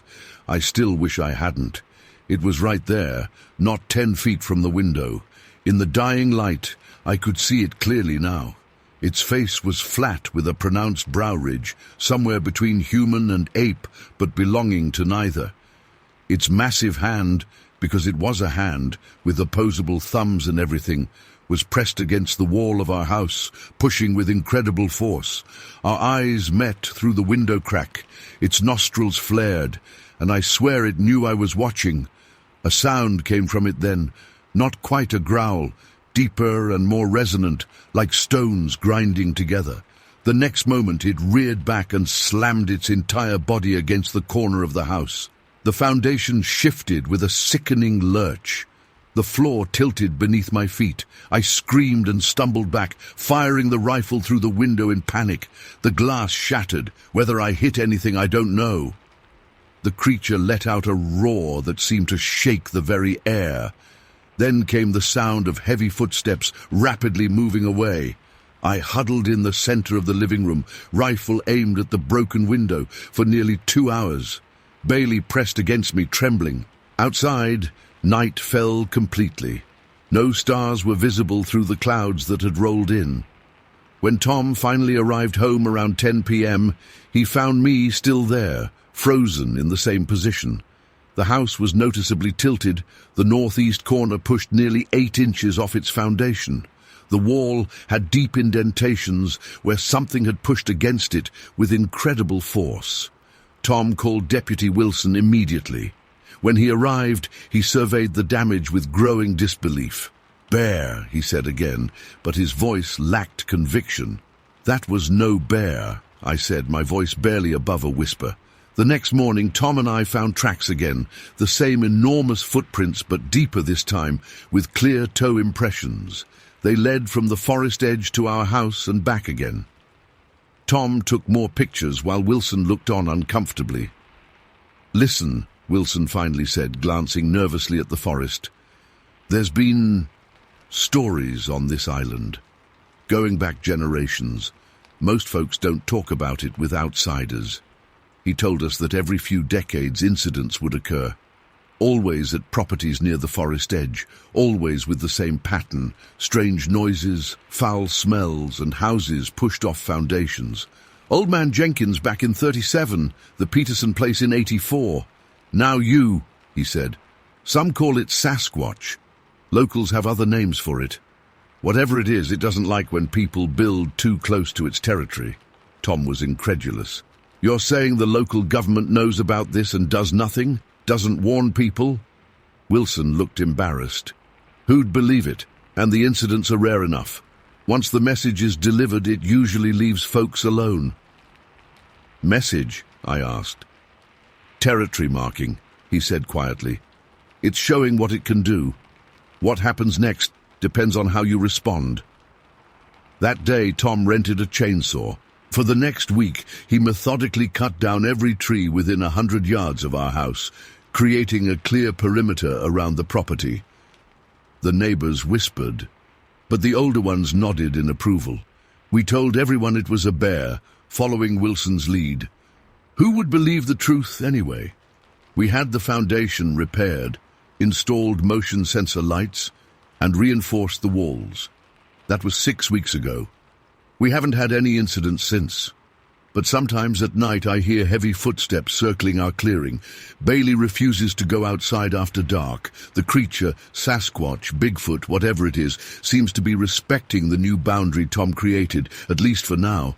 I don't know how long we'll stay here. Part of me wants to leave immediately, but another part feels like running would somehow trigger something worse. So we wait and watch and keep the rifle loaded. I'm writing this because I need someone to know what really happened here, because every night when the wind picks up and the trees creak, I lie awake wondering if it's coming back. And because the most terrifying part isn't what happened, it's the knowledge that it's still out there, watching, waiting just beyond the tree line. Story 9. I've kept this bottled up inside for so long, but I need to get it out. Even now, almost 60 years later, I can still see those eyes when I close my own. It was July 3rd, 1964. I was 19 then, heading up to Cultus Lake with 4 of my buddies, Mike, Steve, Dave, and Pete. We'd been planning this camping trip for weeks, wanting to celebrate the 4th somewhere peaceful. We all piled into Mike's old Chevy, packed with beer, sleeping bags, and enough food to last us through the weekend. We left late from Vancouver because Pete got off work late, so we didn't hit the road until after midnight. The plan was to get to Cultus Lake and find a nice secluded spot to set up camp. None of us had reservations at the official campgrounds. We were young and broke and figured we'd just find some spot in the woods where nobody would bother us. It was around 2:30 in the morning when we turned onto this dirt logging road that wound its way up through the dense forest near the lake. Dave had mentioned he knew a spot about 2 miles up where we could camp without any rangers hassling us. The roads were rough and Mike kept complaining about his suspension, but we pushed on. The headlights cut through the darkness, illuminating just enough of the road ahead. We had the radio playing low. I remember it was that new song by the Animals, House of the Rising Sun. And we were all tired but excited for the weekend ahead. That's when I first noticed them, 4 white dots in the distance, reflecting in our headlights. At first I thought maybe it was deer or something, but as we got closer, I realized the dots were too high off the ground for deer, and they weren't moving the way animal eyes would, darting away from the light. "Hey, you guys see that?" I asked, leaning forward between the front seats. Mike slowed the car down a bit. "Yeah, what the hell is that?" As we got closer, the 4 dots became clearer, 2 sets of eyes, and that's when I felt the first chill run down my spine. These eyes were at least 6 feet off the ground, maybe more. "Holy shit," Pete whispered from beside me. When we got about 50 feet away, Mike flicked the high beams on, and that's when we saw them. 2 massive figures standing in the middle of the dirt road. They were huge, easily 7 feet tall. One was bigger than the other, more massive through the chest and shoulders. Both of them were covered in dark, shaggy hair, almost black, but with a brownish tint where the headlights hit it. The hair was long, maybe 3-4 inches, and covered their entire bodies, except for their feet, which looked bare and massive. Their faces were partially hidden by the hair, but I could make out features that were almost human, but not quite. Their brows were heavy, protruding. Their noses were wide and flat. The car had slowed to a crawl by this point. Nobody said a word. We were all just staring, frozen. The creatures didn't run away when our headlights hit them. That's what stays with me to this day. Any normal animal would have bolted into the woods. Instead, they just slowly turned their faces away from the light, shielding their eyes, but they kept walking along the road. Mike eventually started driving again, creeping forward. We passed within 10 feet of these things. As we went by, I could see the smaller one, still massive, had longer hair that hung down past its shoulders. They both walked upright, completely bipedal, with a gait that was similar to a human's, but with a strange rolling motion, almost like they were swaying slightly with each step. We drove past them in complete silence. I remember being able to hear my own heartbeat in my ears. Once they were behind us, Dave finally broke the silence. "What the actual fuck was that?" he hissed. Steve turned around in the passenger seat to look back. "I don't know, but I want another look." I didn't. I wanted to get as far away as possible, but I was outvoted.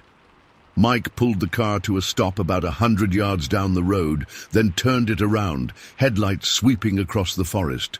When we got back to where we'd seen them, they were gone. The road was empty. "There!" Pete suddenly shouted, pointing toward the tree line.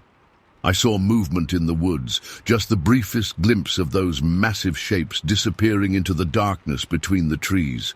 The larger one looked back once, just for a second, and I saw the eyes again, reflecting white in our headlights, set deep under that heavy brow. Then they were gone. We sat there for maybe a minute, nobody saying anything.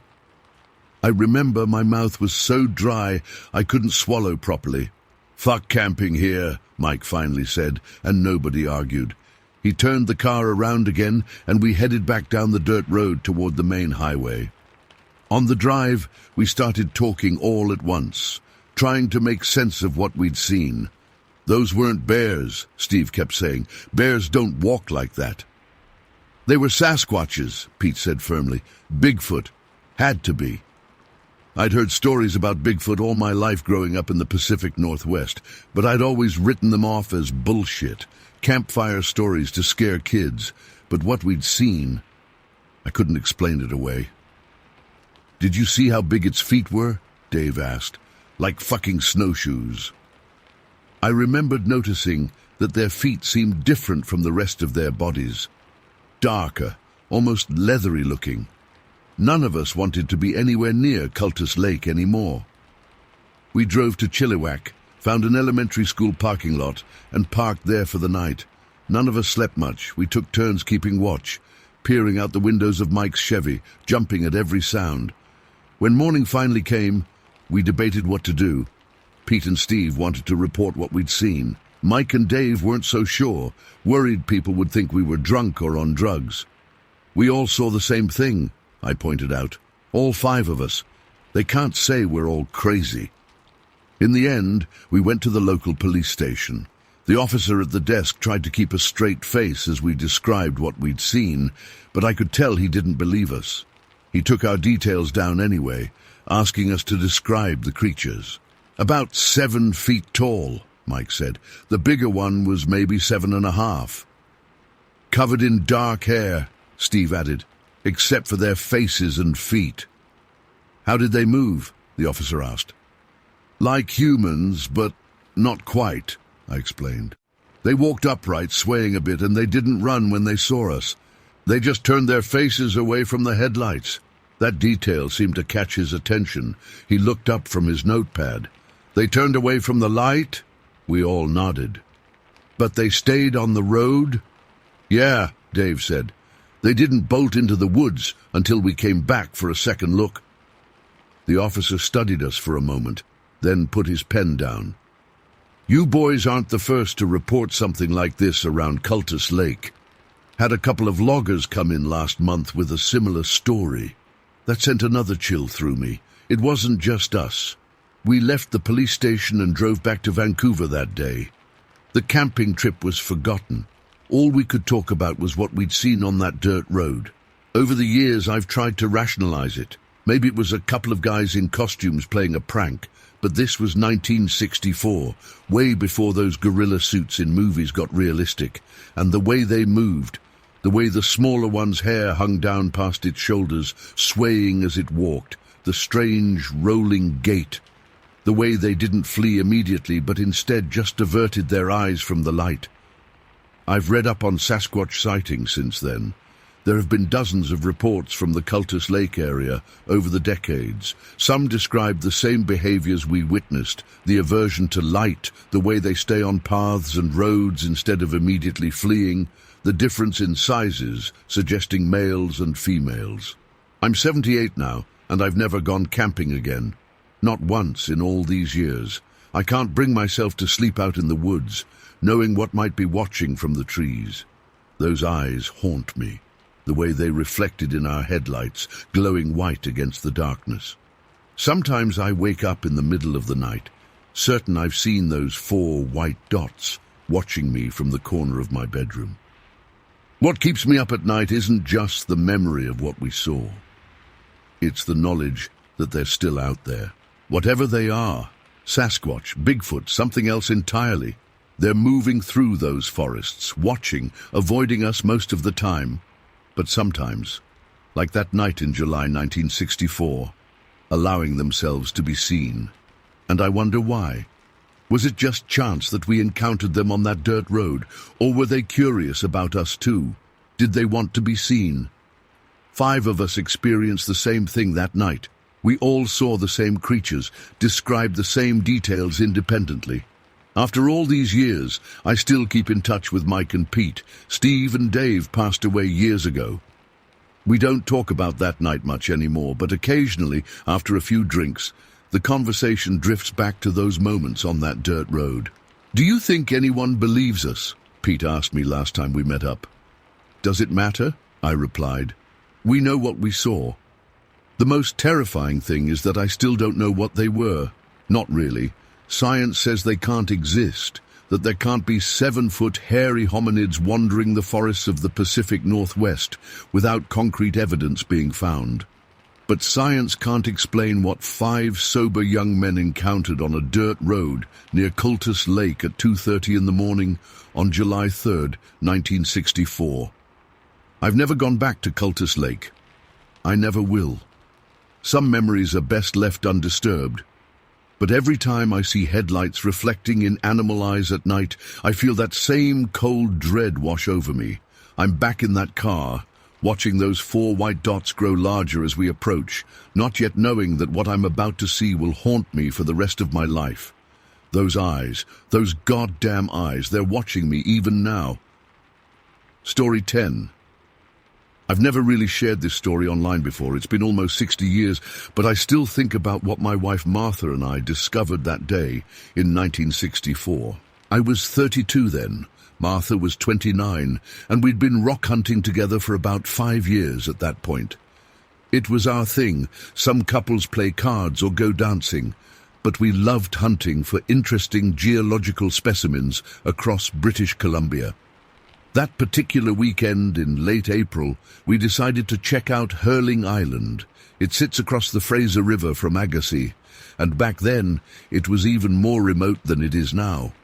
We'd heard from a fellow rock enthusiast at our local club that there were some interesting sedimentary formations on the eastern shore that sometimes revealed nice fossils after spring rains. We took our small aluminum boat across early that Saturday morning. The weather was perfect, not too warm, clear skies with that fresh spring feeling in the air. We packed a lunch, our usual collection gear, small picks, brushes, specimen bags, and Martha's new Kodak camera she'd gotten for her birthday. I remember being slightly annoyed about bringing the camera since it was just another thing to carry, but thank God she insisted. We landed on the southern tip of the island around 7:30 a.m. The tide was out, exposing a wide stretch of wet sand and smooth rocks. The plan was to work our way up the eastern shore, stop for lunch, and then continue until mid-afternoon before heading back. Pretty standard stuff for us. The first couple hours were uneventful. Found a few nice quartz specimens, some interesting pebbles with fossil impressions. Nothing extraordinary, but pleasant. Martha was in her element, carefully examining every promising-looking stone. We were about halfway up the eastern shore when everything changed. I noticed them first. At first glance, I thought someone had been walking barefoot on the beach ahead of us, but as we got closer, I realized these weren't human footprints, not even close. They were massive. "Martha," I called out, "come look at this." She was a few yards behind me, examining something in a tidal pool. When she reached me, she went completely silent, which was unusual for her. The prints were coming out of the water and heading inland, toward the densely forested center of the island. They were impressed deep into the wet sand, deeper than they should have been even for someone my size, and I was about 190 pounds back then. I kneeled down to examine them more closely. The first thing that struck me was their size, easily 14 inches long. But it wasn't just the length that was disturbing. The width was incredible too, maybe 7 inches across at the widest point. And the toes, they weren't long like human toes or like any animal print I'd ever seen. They were short, almost stubby, but distinct. "What made these?" Martha whispered. I still remember how her voice sounded, tight, controlled, but with an edge of something between excitement and fear. "I don't know," I answered honestly. "Not a bear." I'd seen plenty of bear tracks in my time. Bears have 5 toes and distinct claw marks. These had no claw impressions at all. "A prankster," she suggested. But even as she said it, I could tell she didn't believe it. These weren't faked. The way the sand compressed around the edges, the natural stride length, the subtle differences between each print. It would have taken a Hollywood effects team to fake this, not some local joker. What really got to me was how fresh they were. The edges were still sharp, not worn down by wind or additional rain. The tide had been out for maybe 3 hours by then. These prints were recent, very recent. "Get the camera," I said, and Martha didn't hesitate. She quickly unzipped her bag and pulled out the Kodak. While she took pictures, I did something that in retrospect seems both scientific and incredibly foolish. I followed the tracks a short distance. They led from the water, across about 30 feet of beach, and then into the underbrush at the forest's edge. The stride length was massive, easily twice what would be comfortable for me. Whatever made these was tall. Very tall. The prints themselves told a story. They weren't meandering or hesitant. They moved in a straight, purposeful line. Whatever made them knew exactly where it was going, and it was heavy. The depth of the impressions suggested significant weight. Martha joined me at the edge of the forest. "Should we follow them in?" she asked, her camera clutched tightly in her hands. I'm not ashamed to admit I hesitated. I'm a rock collector, not a tracker or a hunter. But curiosity is a powerful force. "Let's just go a little way," I suggested, "but we stay together." And we turned back at the first sign of anything. The tracks were harder to follow once we entered the forest. The ground was covered with pine needles and moss, not ideal for leaving footprints. But occasionally, where the soil was exposed or particularly soft, we could see the same distinctive impression. Always moving in a straight line, always the same enormous size. We'd gone perhaps 100 yards into the trees when Martha suddenly grabbed my arm. Her fingers dug in hard enough to leave marks. "Listen," she hissed. I froze. At first I heard nothing but the normal forest sounds, wind in the branches, distant birds. Then I heard it. A sound like wood breaking, not small twigs, but like someone snapping a branch as thick as my wrist. Then another. It was coming from ahead of us, not too far away. Then came a smell. I've thought about how to describe this smell for decades, and I still struggle. It wasn't just body odor or animal musk. It was primal, heavy, like wet fur mixed with something rotten yet earthy. The closest I've ever come is the time I found a deer carcass that had been dead for days, combined with the smell of a wet dog and something else, something I've never encountered before or since. That smell hit us like a wall. Martha actually gagged slightly. It was that intense. Then we heard breathing, deep, heavy breathing, like something with lungs much larger than ours. It was rhythmic but not labored. Whatever was making that sound wasn't struggling or sick. It was just big enough that even normal breathing carried through the forest. I made a decision then that I've questioned many times since. "We're going back, now." Martha didn't argue. We turned and walked quickly back toward the beach, not quite running, but moving with purpose.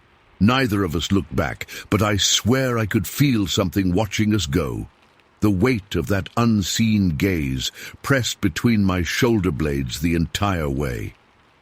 When we reached the beach, I finally turned around. The forest edge looked peaceful, ordinary. Nothing moved among the trees, but the tracks were still there in the sand, undeniable evidence that something had emerged from the water and walked onto this island not long before we arrived. Martha was already taking more photos of the prints. I noticed something I'd missed earlier. Where the tracks entered the water, they didn't get gradually shallower, as you'd expect if someone was wading in. They maintained their depth right to the water's edge, suggesting whatever made them had taken a large step or possibly even jumped into deeper water. This bothered me deeply. Hurling Island sits in the Fraser River. The shore we were on faced the main channel, which is deep and has a strong current. To come out of that water and leave tracks like these, it didn't make sense.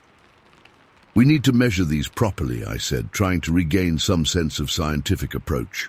We didn't have a tape measure, but Martha had a small sewing kit in her bag with a fabric measuring tape. It wasn't ideal, but it would work. The largest print was just over 14 inches long. The stride length, the distance between corresponding points on consecutive footprints, was approximately 50 inches. For context, my own stride when walking normally is about 30 inches, and I'm 5'11". Martha took photos with the measuring tape visible next to the prints. We were both trying to act calm and methodical, but there was an undercurrent of tension neither of us acknowledged. "What do you think it is?" she finally asked, as she wound the film forward in her camera. "I don't know," I admitted. "But whatever it is, it's big, it's heavy, and it can swim across the Fraser." We spent another hour documenting the tracks before the encroaching tide threatened to wash them away. Neither of us suggested continuing our rock hunting expedition. Without discussing it, we packed up our things and headed back to our boat. The ride back across the river was quiet. Martha kept looking back at the island, her expression troubled. I focused on navigating the current, grateful for the mundane task. That evening, after developing the photos, Martha had set up a small darkroom in our basement. We spread them out on our kitchen table. Seeing those prints in black and white somehow made them more real, more disturbing. "We should report this," Martha said, "to the police or someone." She was right, of course. The next day, we took our photos to the local RCMP detachment in Agassiz. The officer who took our statement was polite but skeptical. He filed a report and kept copies of our photos, but I could tell he wasn't taking it seriously. Just another couple with an overactive imagination, I suppose. In the weeks that followed, we told a few close friends and our rock hunting club about what we'd found. Reactions were mixed. Some were fascinated, others dismissive. One older member of the club, a First Nations man named Joseph, listened intently to our story without interrupting. When we finished, he simply nodded and said, "The Sasquatch has always walked these valleys." Over the years, Martha and I returned to rock hunting, but we never went back to Hurling Island. It wasn't a conscious decision we discussed. We just always chose other locations. Sometimes at night, I still smell that strange, primal odor. Just for a second, like a memory triggered by something in the wind. And I wonder what watched us from those trees. What walked out of the Fraser River on feet, too large to be human, too shaped to be bear. The thing that haunts me most isn't the size of those prints, or even that smell. It's the deliberateness of them. Those weren't the tracks of something wandering aimlessly. Whatever left those prints knew exactly where it was going and why. And that suggests intelligence, purpose. I'm 90 years old now. Martha passed 3 years ago. Those photos are still in a box in my attic, along with newspaper clippings from the 70s and 80s about other sightings in the Fraser Valley. I've never encountered anything like what we found that day again, but I know what I saw. Those tracks were real. That breathing in the forest was real. I don't know if it was a Sasquatch or Bigfoot or whatever name you want to give it. I just know it was something that science says shouldn't exist, walking on an isolated island in the Fraser River on an otherwise ordinary spring morning in 1964. And nearly 60 years later, I still have no explanation for what it was or where it went. Story 11. I've never told this story to anyone outside my family. Even now, my hands shake as I type this. What happened that day in '65 has stayed with me all these years. And though I'm an old woman now, the memory remains as clear as if it happened yesterday. It was May 31st, 1965. I remember the date precisely because it was the day after Memorial Day, and my late husband Thomas had just finished putting away the flag. We lived on Hurling Island then, a quiet place nestled in the Fraser Valley. Our little farm wasn't much, but it was ours, a modest house, a barn, and enough pasture for our small herd of dairy cows. That morning started like any other. I woke before sunrise, as I always did, to prepare breakfast for Thomas before he headed off to work at the lumber mill. The air was cool, but promised warmth later in the day. After Thomas left, I went about my usual chores, feeding the chickens, collecting eggs, and tending to my vegetable garden. Around mid-morning, I needed to check on the cows in the back pasture. We had 8 of them at the time, mostly Guernseys with a couple of Jerseys mixed in. Good milk producers, all of them. The pasture backed up against a dense section of bushland that stretched for miles toward the mountains. Thomas always said that wilderness held secrets older than time. My grandmother, who was half Stolo, used to tell me stories about the Sasquatch when I was a child. She called it by its traditional name, which I won't write here out of respect. She taught me that these beings were not to be feared exactly, but respected, and that seeing one could bring changes to your life, not all of them good. If you ever see one, she'd say, don't look directly at it. That's disrespectful, and it invites its attention into your life. I never thought much about those stories as an adult.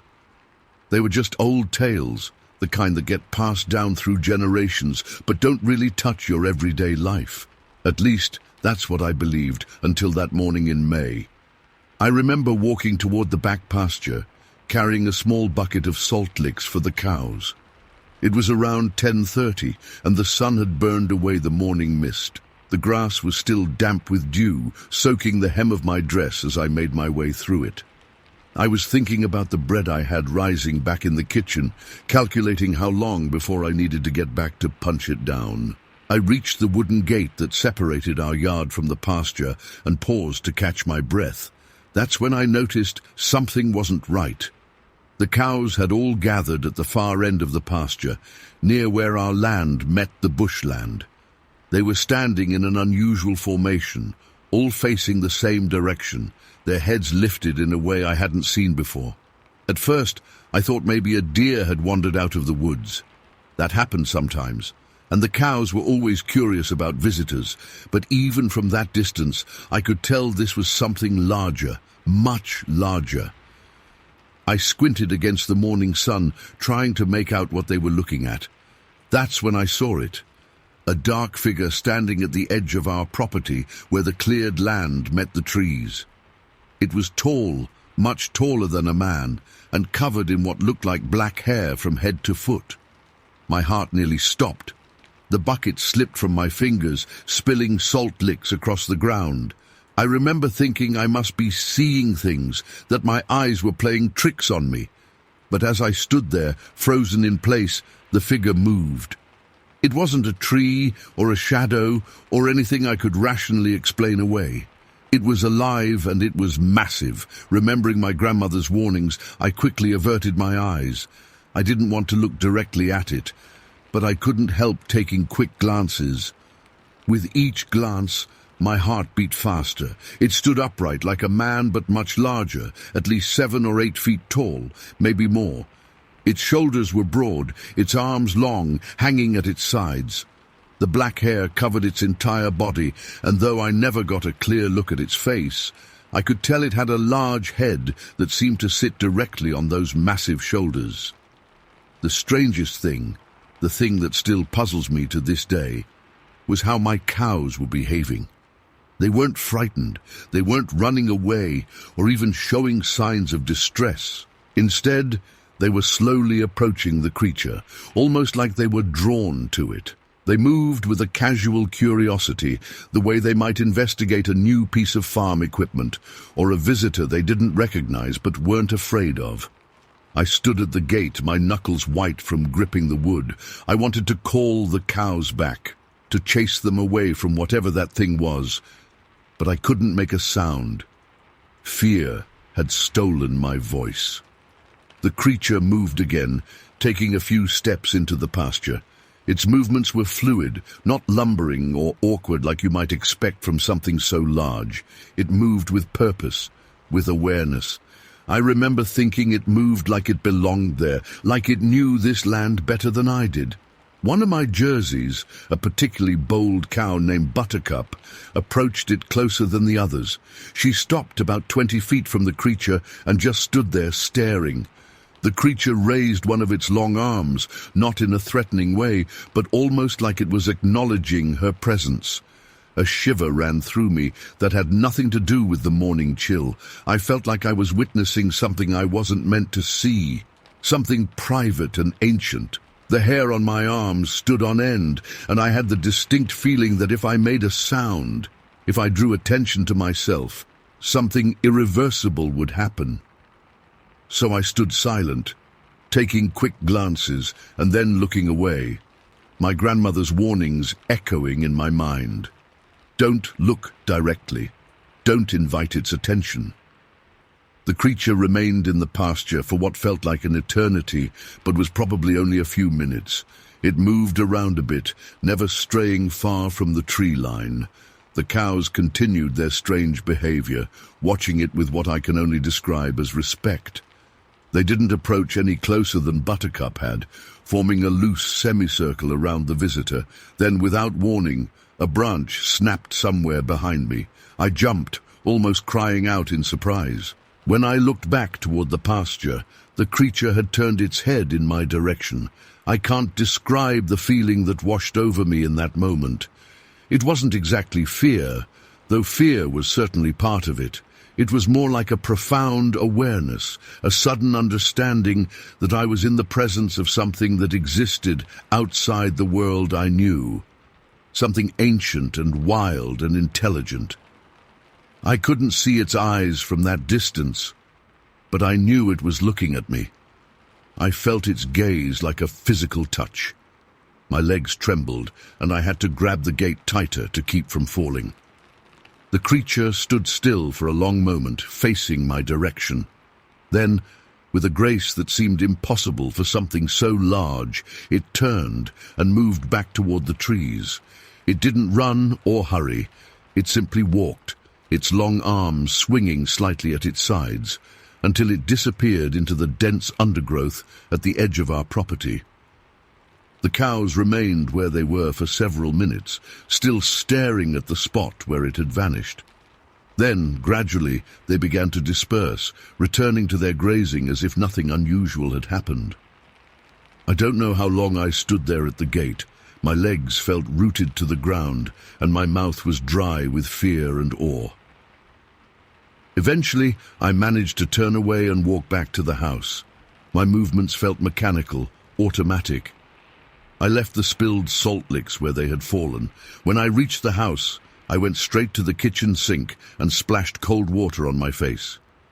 I kept expecting to wake up, to realize it had all been some strange daydream. But the water was real, the kitchen was real, and what I had seen in the pasture was real too. I didn't tell Thomas when he came home that evening. I couldn't find the words. How do you tell someone you've seen something impossible? Something out of the old stories? He would have thought I was losing my mind, or that the sun had gotten to me. It wasn't until a week later, when my sister came to visit from mission, that I finally spoke of what I'd seen. She didn't laugh or dismiss it. Instead, she grew serious and told me that others in the area had seen similar things over the years. Loggers, hunters, farmers like us, all with stories of large, hair-covered beings in the woods. The old people call it Sasquatch, she said. They've always been here. In the days and weeks that followed, I found myself looking toward the tree line whenever I was out in the yard or garden. Part of me was afraid of seeing the creature again, but another part, a part I barely acknowledged even to myself, hoped that I would. The cows never showed any ill effects from their encounter. If anything, they seemed calmer after that day, more settled. Buttercup, who had gotten closest to the creature, gave birth to a healthy calf that fall, the strongest and largest of the season. As for me, I never saw the creature again, though sometimes, especially in the early mornings when mist hung over the pasture, I thought I could feel its presence, a watchfulness from the trees, a sense that I wasn't alone. We sold the farm in 1972 and moved closer to town as Thomas's health began to fail. He passed on in 80, never knowing what I'd seen that May morning. Over the years I've read accounts from others who claim to have encountered these beings. Some descriptions match what I saw, others differ in the details. I don't know what to make of those other stories. I only know what I saw. I'm an old woman now. Most of the people who knew me then are gone. My children and grandchildren have heard this story, but I can tell they see it as an old woman's fancy, a tale that's grown with the telling. Maybe that's for the best. But I know what I saw that day. I know the cows saw it too, and sometimes even now when I dream of our old farm on Hurling Island, I see that dark figure at the edge of the trees. Not threatening, not frightening, just watching, waiting, reminding me that the world is larger and more mysterious than we can ever truly understand. I don't know why it chose to show itself to me that day. I don't know what it meant. All I know is that it was real, and that for a brief moment, two worlds that usually remain separate touched each other, and I was there to witness it. Story 12. I've been holding this story inside for decades, and it still makes my hands shake when I think about it. My brother Tom and I were professional prospectors back in the 60s, working around British Columbia, looking for mineral deposits for mining companies. We'd spent years in the wilderness and thought we'd seen it all. We were wrong. It was June 28, 1965. I remember the date clearly because it changed everything I thought I knew about the world. We were on foot in the Garibaldi Park area near Squamish at about 4,000 feet elevation. The weather was good that day. Clear skies, not too cold for that altitude. We'd been hiking since dawn, checking out some promising geological formations. Around noon, we came across something that stopped us dead in our tracks. Literally, there in the hard-packed snow were footprints unlike anything I'd ever seen, and I'd seen plenty of animal tracks in my time. These weren't bear tracks. They weren't moose or elk. They were footprints, like a human's, but impossibly large. I dropped to my knees to examine them more closely. Tom was already pulling out his measuring tape. The prints measured between 22 and 24 inches long. That's almost 2 feet, and they were about 10 to 12 inches wide. The stride between each print was enormous, at least twice what a human would make. You'd need to be a giant to make a stride like that. But what really got me was the shape.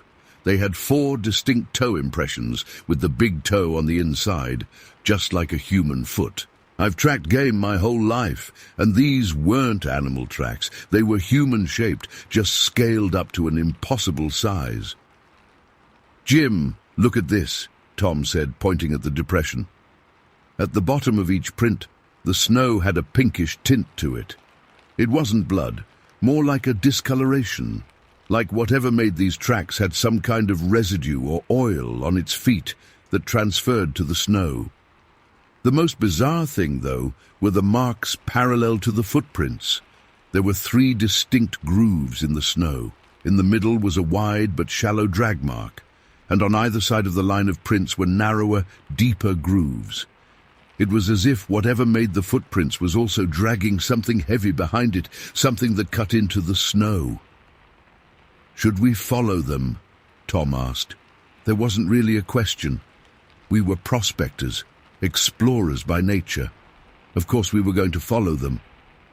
The tracks led us along a ridge for about half a mile. The snow was hard-packed, which had preserved the prints perfectly. We followed them to a small frozen lake, maybe 200 feet across. The tracks went straight out onto the ice, and that's where things got even weirder. The tracks led to a hole in the ice near the center of the lake. Not a small hole. This was about 5 or 6 feet wide.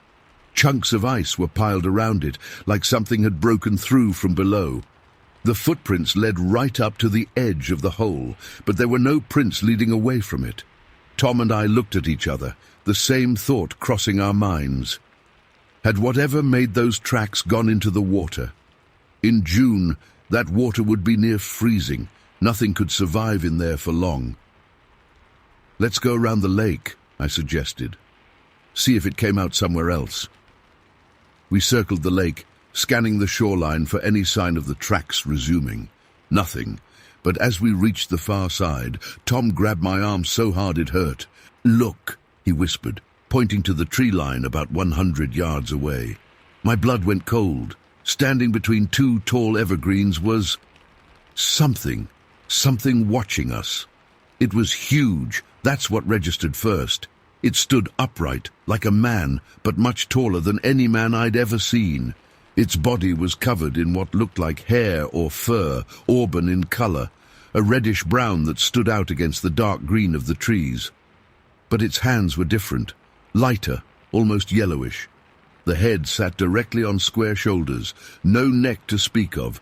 The forearms were bulging, disproportionately large compared to the upper arms, and the hands were massive.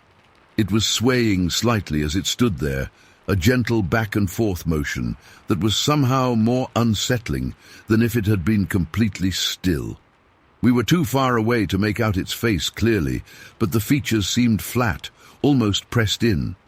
Using the evergreen branches around it as reference points, Tom later calculated it had to be between 10 and 15 feet tall. No human being is that tall. Nothing is that tall.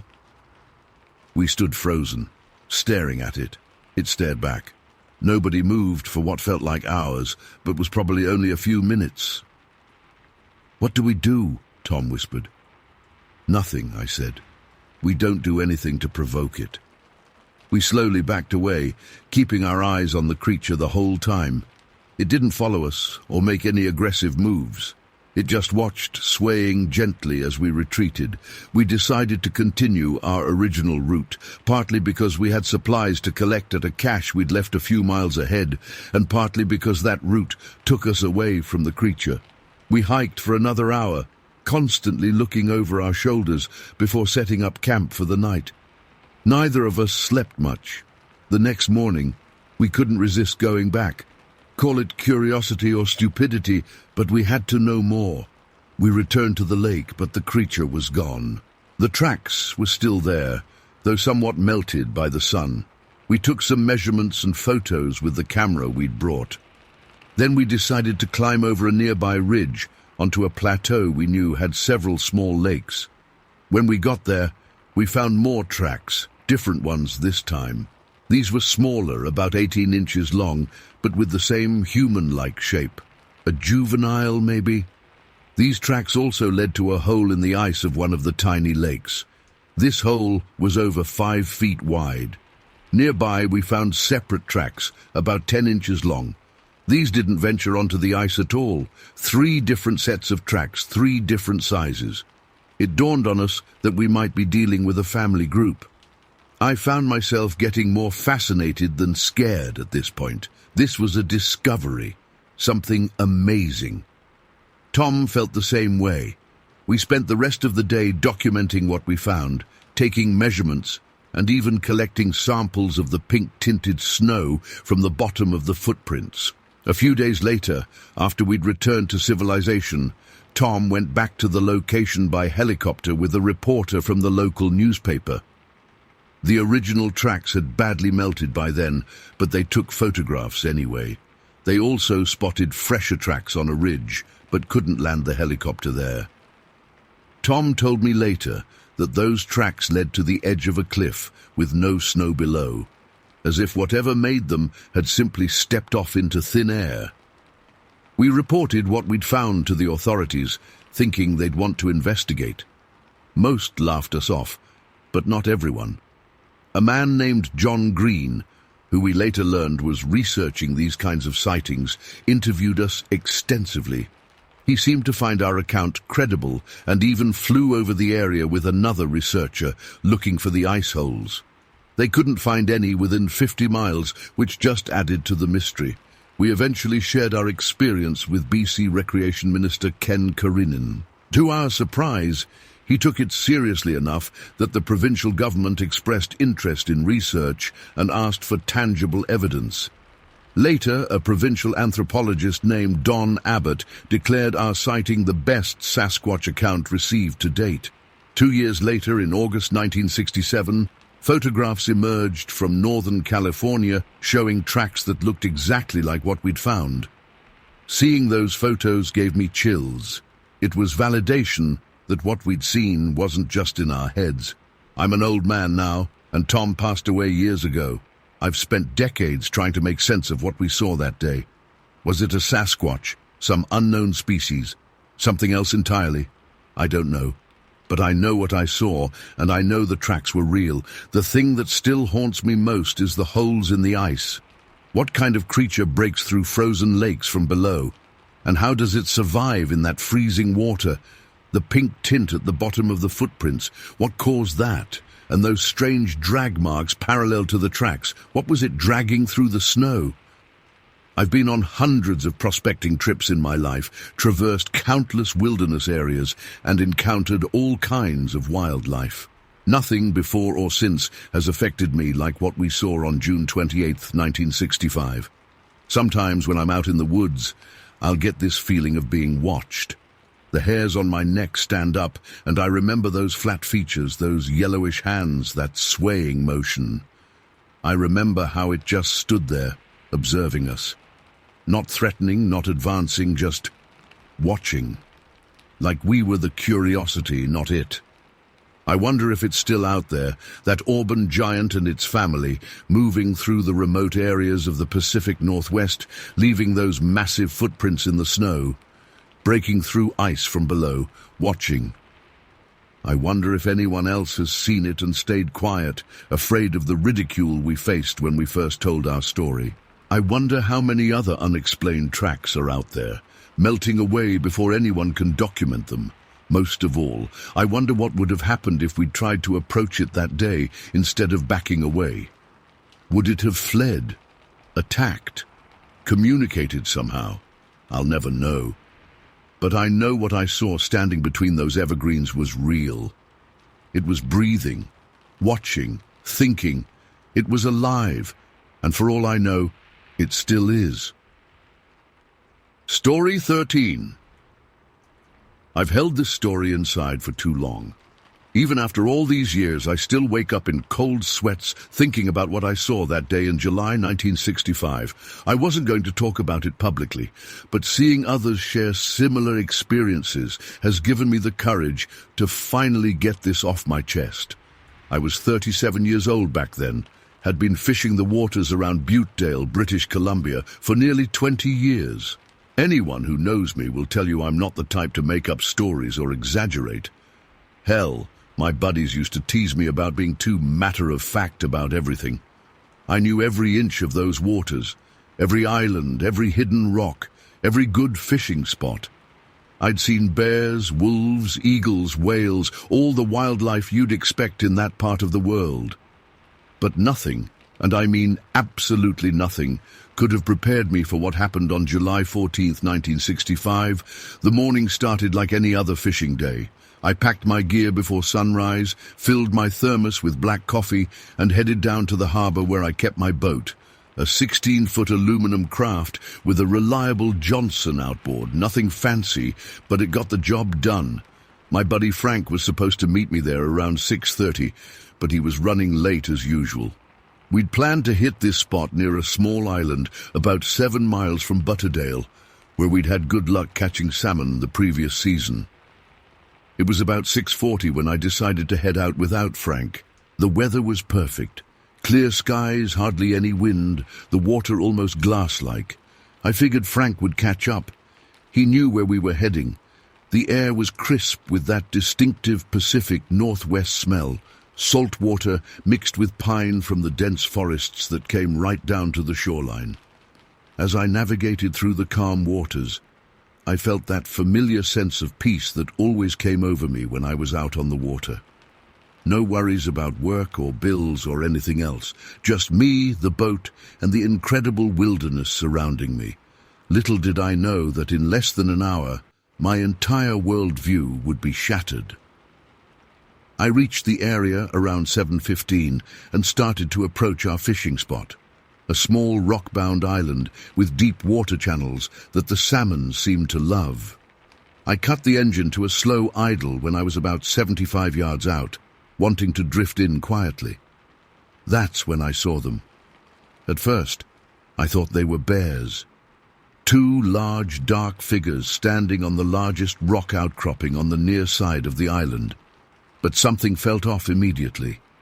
Bears don't stand upright that way. Not for that long anyway. And these things were huge. I'm talking at least 7, maybe 8 feet tall. As I drifted closer, maybe down to 60 yards or so, I could see more details, and my stomach knotted up. They were covered in dark, shaggy hair, a deep, brownish black that almost looked wet in the morning light. But it was their posture that really got to me. They were standing completely upright, like humans, with long arms hanging at their sides. Their shoulders were massively broad, much wider than any man I'd ever seen, and they were just watching me, not moving, not making any noise that I could hear, just staring. I remember fumbling for my binoculars, my hands suddenly unsteady. When I got them focused, what I saw froze the blood in my veins. These weren't bears. They weren't any animal I'd ever seen or heard about. Their faces were flat, almost human-like, but with heavy brow ridges and wide, flattened noses. Their eyes were dark and deeply set, and I swear to God they looked intelligent, aware in a way that sent chills down my spine. I lowered the binoculars, trying to make sense of what I was seeing. That's when I noticed movement in the water, maybe 40 yards to my right. At first, I thought it was a log, or maybe even a seal, though seals weren't common in that particular area. But as I stared, I realized with growing horror that it was another one of these creatures, and it was swimming toward me. The thing moved through the water with a power and purpose that was terrifying to witness. Unlike a human swimmer, there was no splashing, no visible arm strokes cutting through the water. Instead, it seemed to surge forward in a smooth, undulating motion, its head and upper shoulders visible above the surface. It was like nothing I'd ever seen a human or animal do in water. As it drew closer, I could see it was identical to the two on shore, the same dark hair, the same massive build. I remember thinking in a moment of absolute clarity amid my panic that I was witnessing some kind of coordinated behavior. The two on shore standing guard, watching, while this third one approached my boat. Were they hunting me? Was this some kind of territorial defense? These thoughts raced through my mind in seconds. The swimming creature was maybe 30 yards away now, and I could see its eyes fixed on me.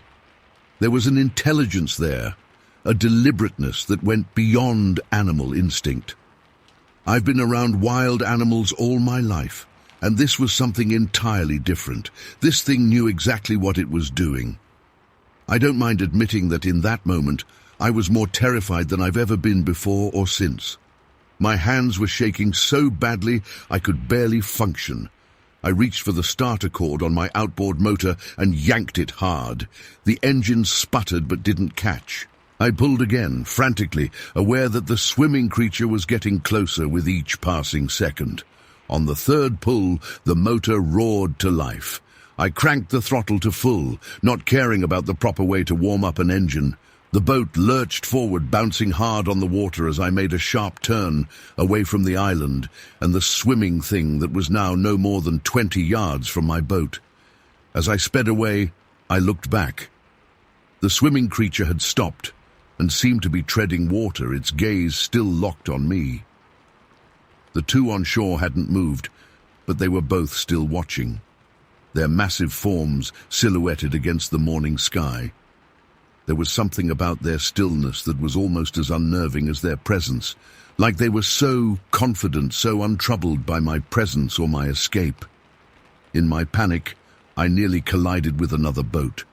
It was Frank, finally showing up, about a mile away from the island. He waved at me, probably wondering why I was going so fast in the opposite direction from our fishing spot.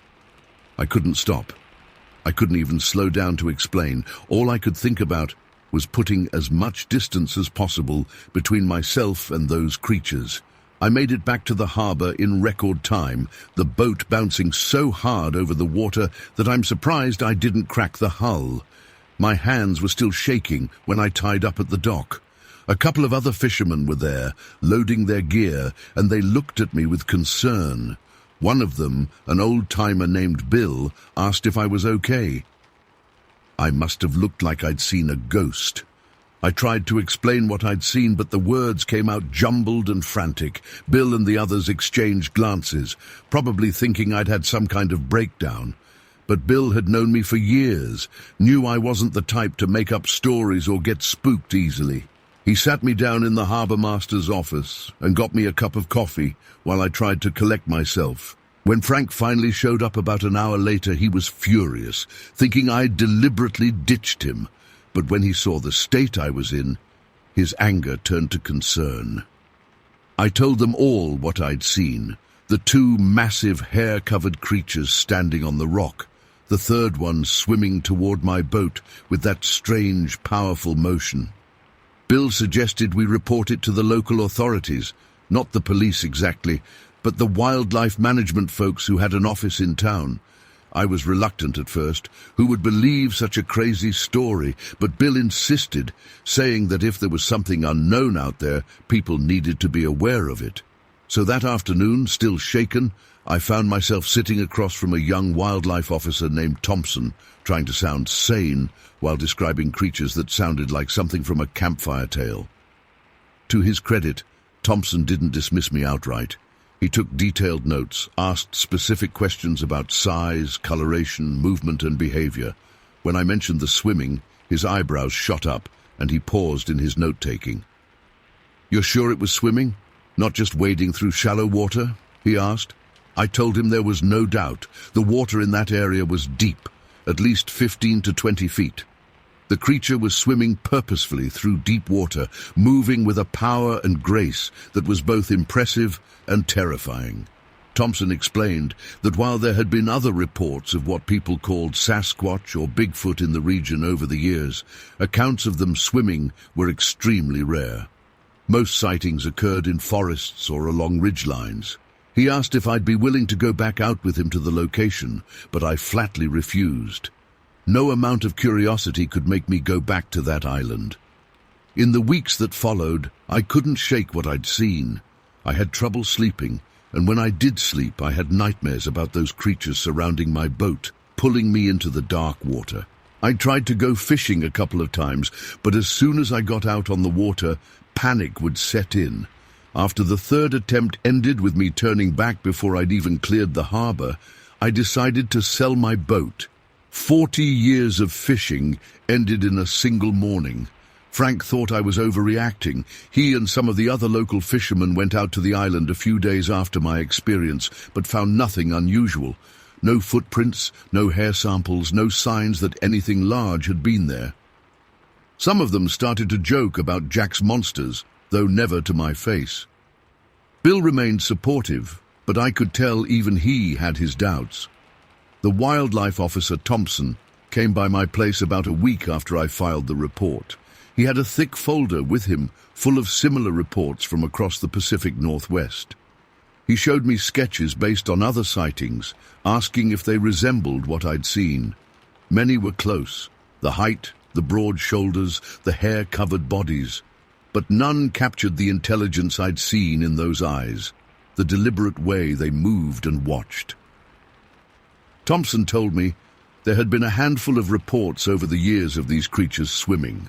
A logger up in Washington state claimed to have seen one cross a river in the 1950s.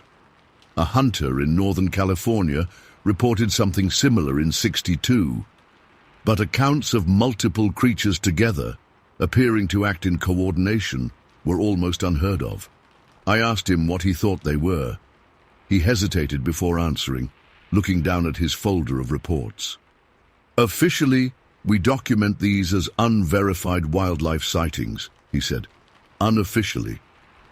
I don't know, Mr. Taylor. I really don't know. That was almost 60 years ago now. I never went back to that island or anywhere near it. I moved away from Butedale the following year. Couldn't stand being so close to where it happened. Over the decades, I've read about other Sasquatch sightings, seen the blurry photos and shaky videos that show up in newspapers or on TV specials. None of them capture what I saw, the size, the power, the intelligence behind those eyes. I've told this story maybe a half-dozen times in all these years, usually met with skepticism or outright disbelief. I don't blame people. If someone had told me this story before it happened, I wouldn't have believed it either. But I know what I saw. 3 massive hair-covered bipedal creatures that weren't human, but weren't simply animals either. 2 standing watch while a 3rd swam with purposeful intent toward my boat. I've gone over it in my mind thousands of times, wondering what would have happened if my engine hadn't started, if the swimming creature had reached my boat. I still can't explain what they were or why they were there. All I know is what I saw changed everything for me, how I view the wilderness, what I believe exists in the remote corners of our world. And to this day, I can't look at a lake or the ocean without wondering what might be swimming beneath the surface, watching and waiting just out of sight. Story 14. Back in July of 1965, I had an experience that completely changed the way I look at the wilderness around us. It's been nearly 60 years now, but I remember it like it was yesterday. I've mostly kept quiet about it over the years. Told a few researchers, filed a report with local authorities, but I've never really shared the full story publicly. I guess at my age, I don't much care anymore what people think. I was 32 at the time, working as a surveyor for a construction company based out of Vancouver. We had a job out past Hope, and I was driving back from a site visit, heading east on the Hope-Princeton highway. It was a beautiful, clear day, right around 3 in the afternoon. The sun was high, visibility was perfect. I remember having the windows down, enjoying the mountain air. The Hope Slide area was still pretty fresh back then. The massive landslide had only happened the year before in '64, and you could still see the devastation as you drove through. Something about that area always felt a bit eerie to me after the slide happened. All that displaced earth and rock where people had died. I don't know, maybe it sounds silly, but the place had a different energy. Anyway, I was just past the slide area, coming around one of those winding corners. I wasn't going very fast, maybe 40 miles per hour. The road was empty, no cars ahead of me, none behind, just me and the mountains. I remember I had just reached over to adjust the radio when something caught my eye up ahead. At first, my brain couldn't make sense of what I was seeing. About 200 feet ahead, right in the middle of the road, was what looked like, well, I don't know what it looked like at first, just a massive dark figure. My first thought was a bear, but that wasn't right. This thing was standing upright, walking on 2 legs across the highway. I immediately eased off the gas, not slamming the brakes, but gradually slowing down. The thing hadn't noticed me yet, or if it had, it didn't seem concerned. That's when it really hit me what I was looking at. This wasn't a bear, wasn't a person, wasn't anything I recognized. This creature was enormous. I'm not exaggerating when I say it had to be at least 8 feet tall, maybe taller. The width of it was what really struck me, though. It must have been close to 5 feet across at the shoulders, just impossibly massive. It was covered in deep brown hair or fur, thick all over its body, though I noticed it seemed slightly lighter colored around the neck and face area. The way it moved was so strange, walking upright like a man, but with this hunched posture. Not hunched like an old person, but like its natural posture was just different. Its arms were incredibly long, hanging down at its sides, swinging slightly as it walked. The hands, I remember thinking they looked too big, even for something that size. I was probably about 100 feet away when it reached the far side of the road. I couldn't believe what I saw next. There was a ditch on that side of the highway, a pretty steep one, maybe 5 or 6 feet deep. This thing crossed it in a single stride, just one step. Then it moved across an open grassy area, covering maybe 100 feet in just a few seconds before disappearing into the tree line. The whole thing couldn't have lasted more than 15 or 20 seconds. But in that short time, I noticed details that have stayed with me all these years. The creature didn't seem to have a distinct neck. Its head just sort of merged with its shoulders. Its legs were thick like tree trunks, and it walked with this fluid, powerful gait that didn't look quite human. There was something about the way it moved that suggested incredible strength. I pulled over immediately after it disappeared into the trees. My hands were shaking so badly I could barely put the car in park. I just sat there, gripping the steering wheel, trying to process what I'd just seen. I must have stayed there for a good 15 minutes, maybe longer, just staring at the spot where it had vanished. Part of me wanted to get out of the car and go look for tracks or evidence. But I'll be honest, I was terrified. Whatever that thing was, it was massive, and I had no interest in encountering it up close. What if it came back? What if there were more of them? I kept looking in my rearview mirror, half expecting to see it emerge from the trees behind me. When I finally got up the nerve to start driving again, I couldn't stop thinking about what I'd seen. This wasn't some shadowy figure glimpsed at night, or something far off in the distance that could have been mistaken for something else. This was broad daylight, clear as day, close enough that I could see the sun glinting off its fur. I've spent a lot of time in the woods throughout my life. I know what bears look like, what moose look like, what elk look like. This wasn't any of those. It wasn't a man in a suit either. No costume could capture the natural way this thing moved. The proportions of its body, the fluid stride. When I got back to Hope, I stopped at a diner to grab a coffee and try to settle my nerves. I remember sitting there, hands still trembling slightly, wondering if I should tell anyone what I'd seen. Would they think I was crazy? Would they laugh?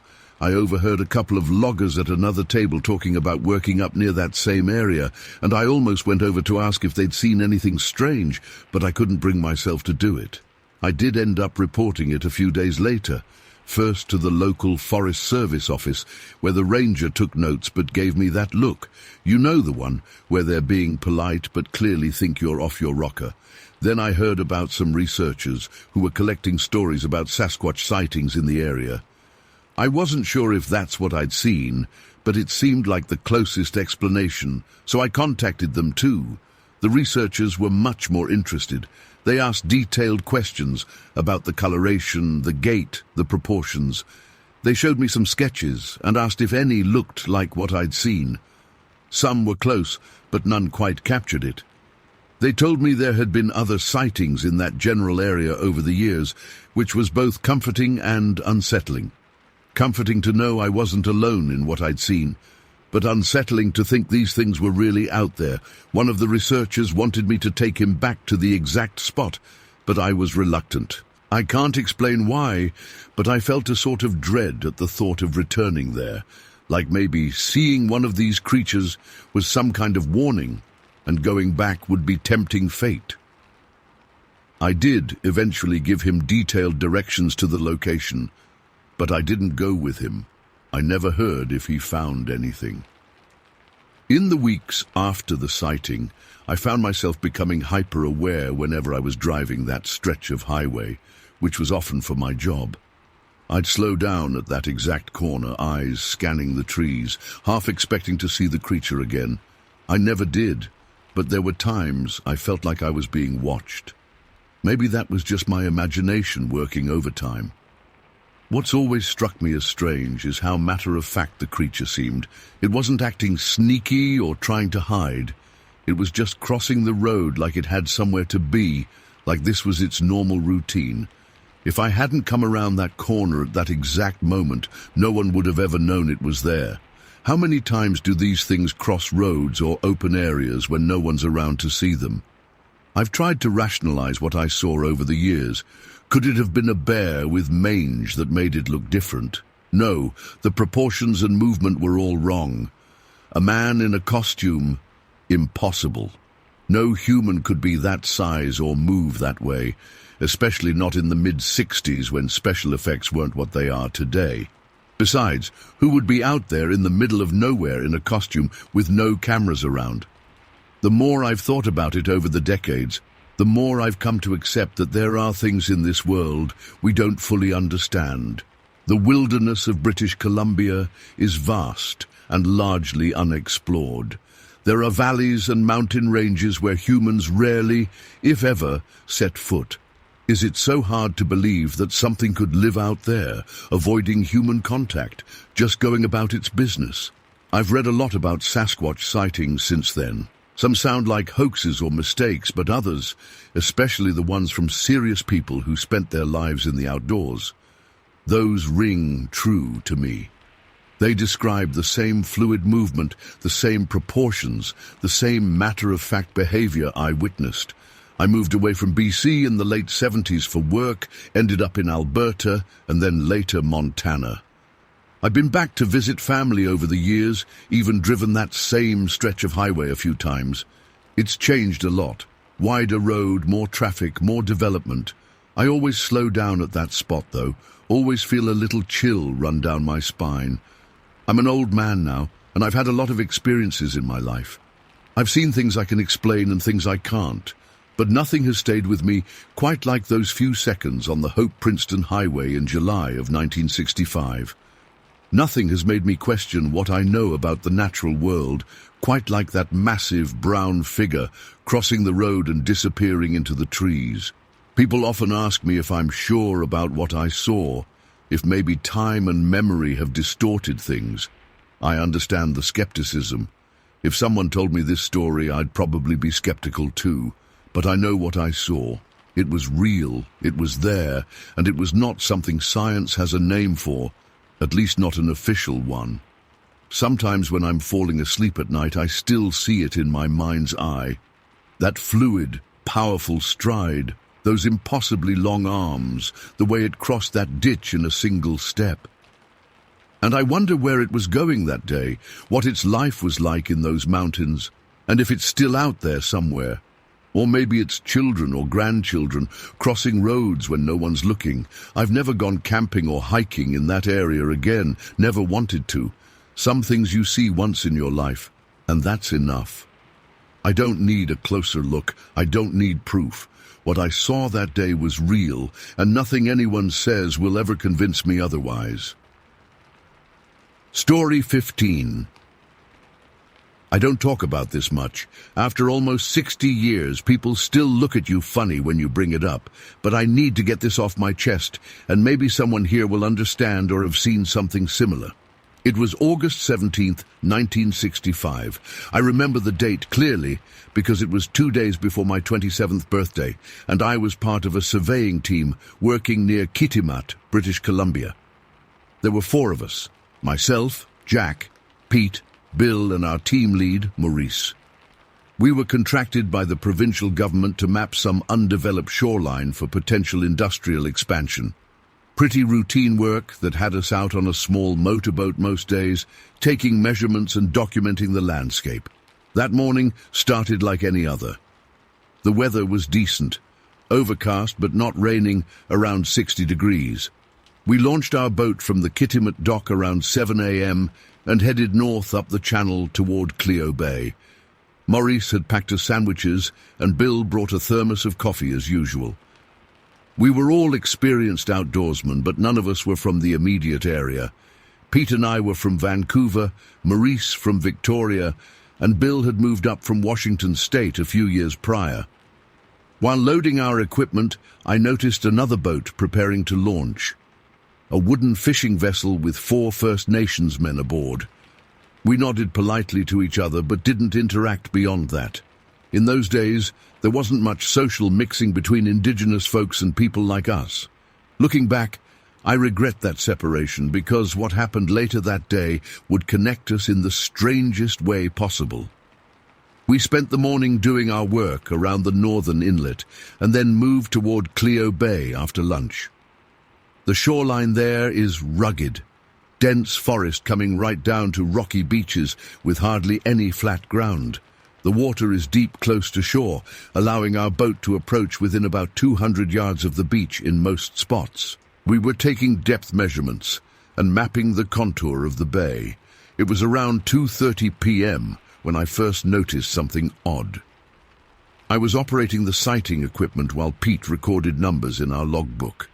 Maurice was piloting the boat, keeping us steady despite a light chop on the water. Bill was the first to say anything.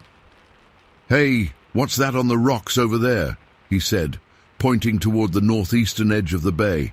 I swung my transit scope in that direction, thinking maybe it was a black bear. They're common enough in the area.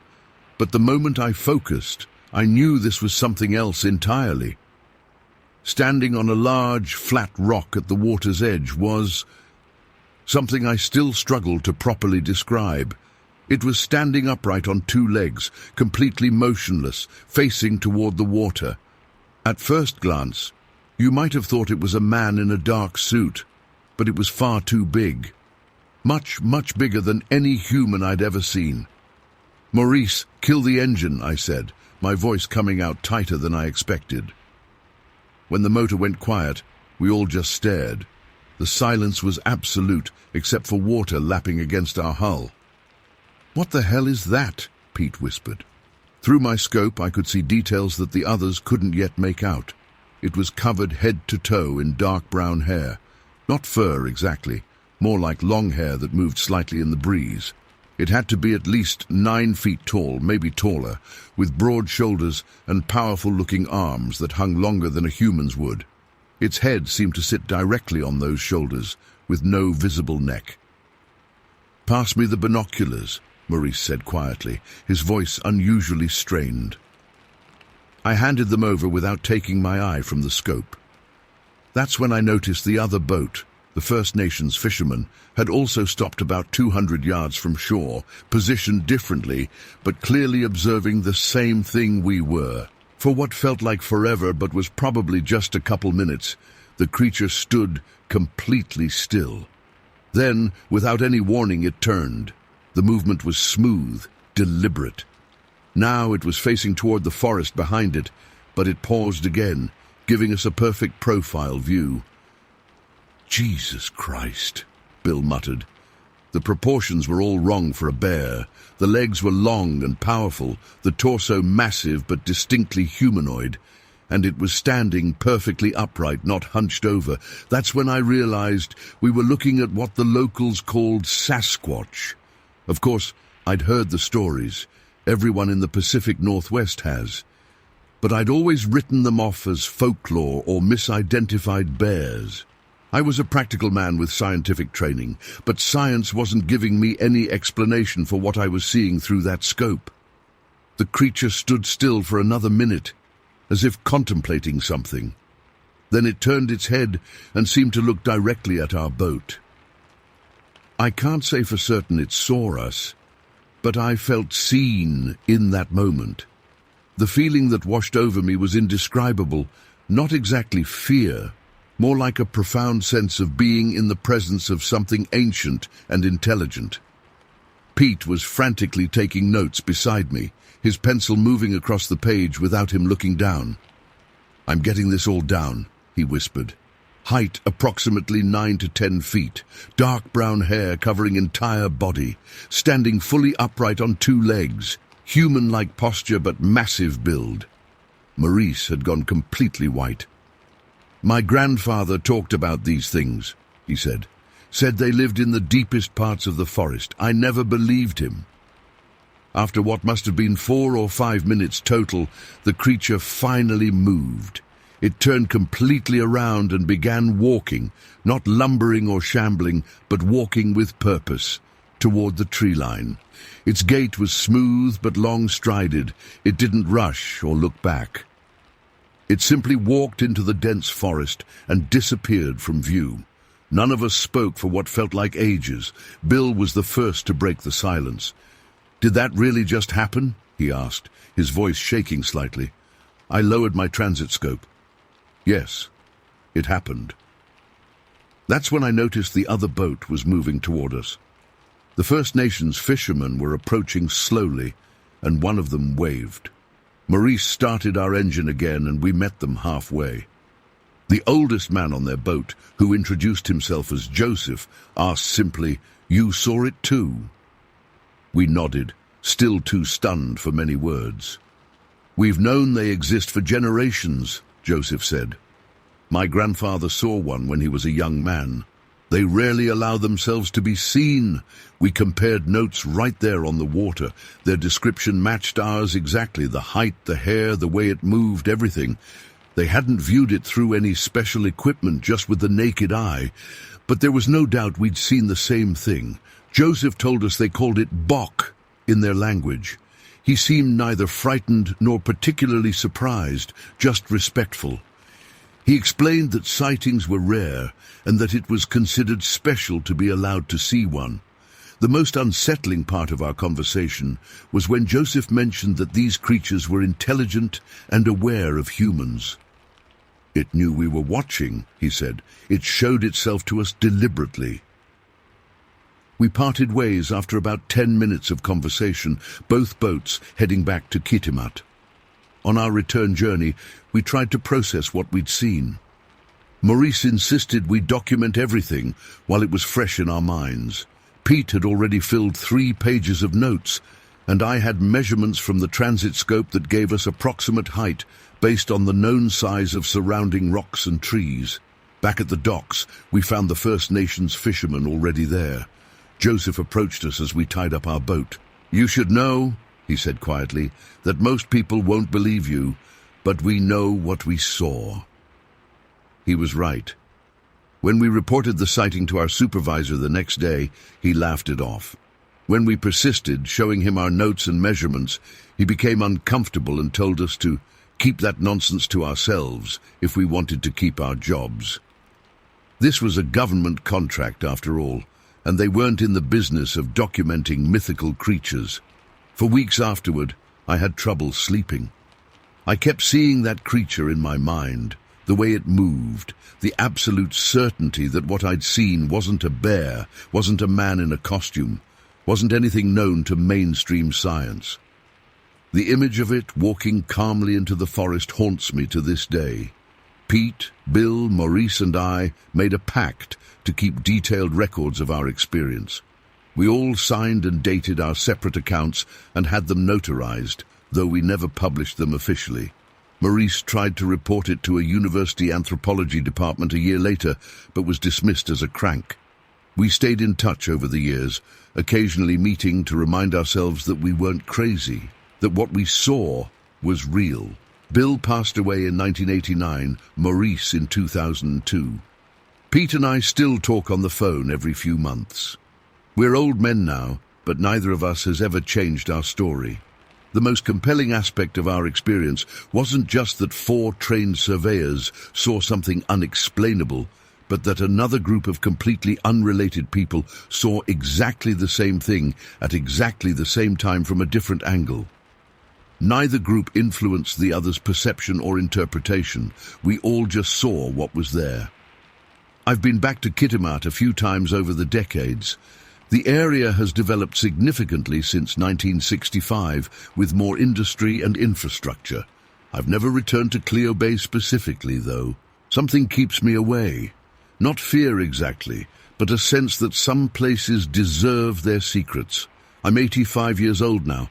I've had a good career, raised a family, lived a normal life. But not a single day has gone by that I haven't thought about those minutes on the water, watching something that shouldn't exist, according to everything I was taught. I've read all the skeptical explanations. Bears standing upright, men in costumes playing pranks, mass hallucinations. None of them account for what we experienced. The thing that troubles me most, even after all these years, is what Joseph said about it showing itself deliberately. Why would it do that? What was it trying to communicate?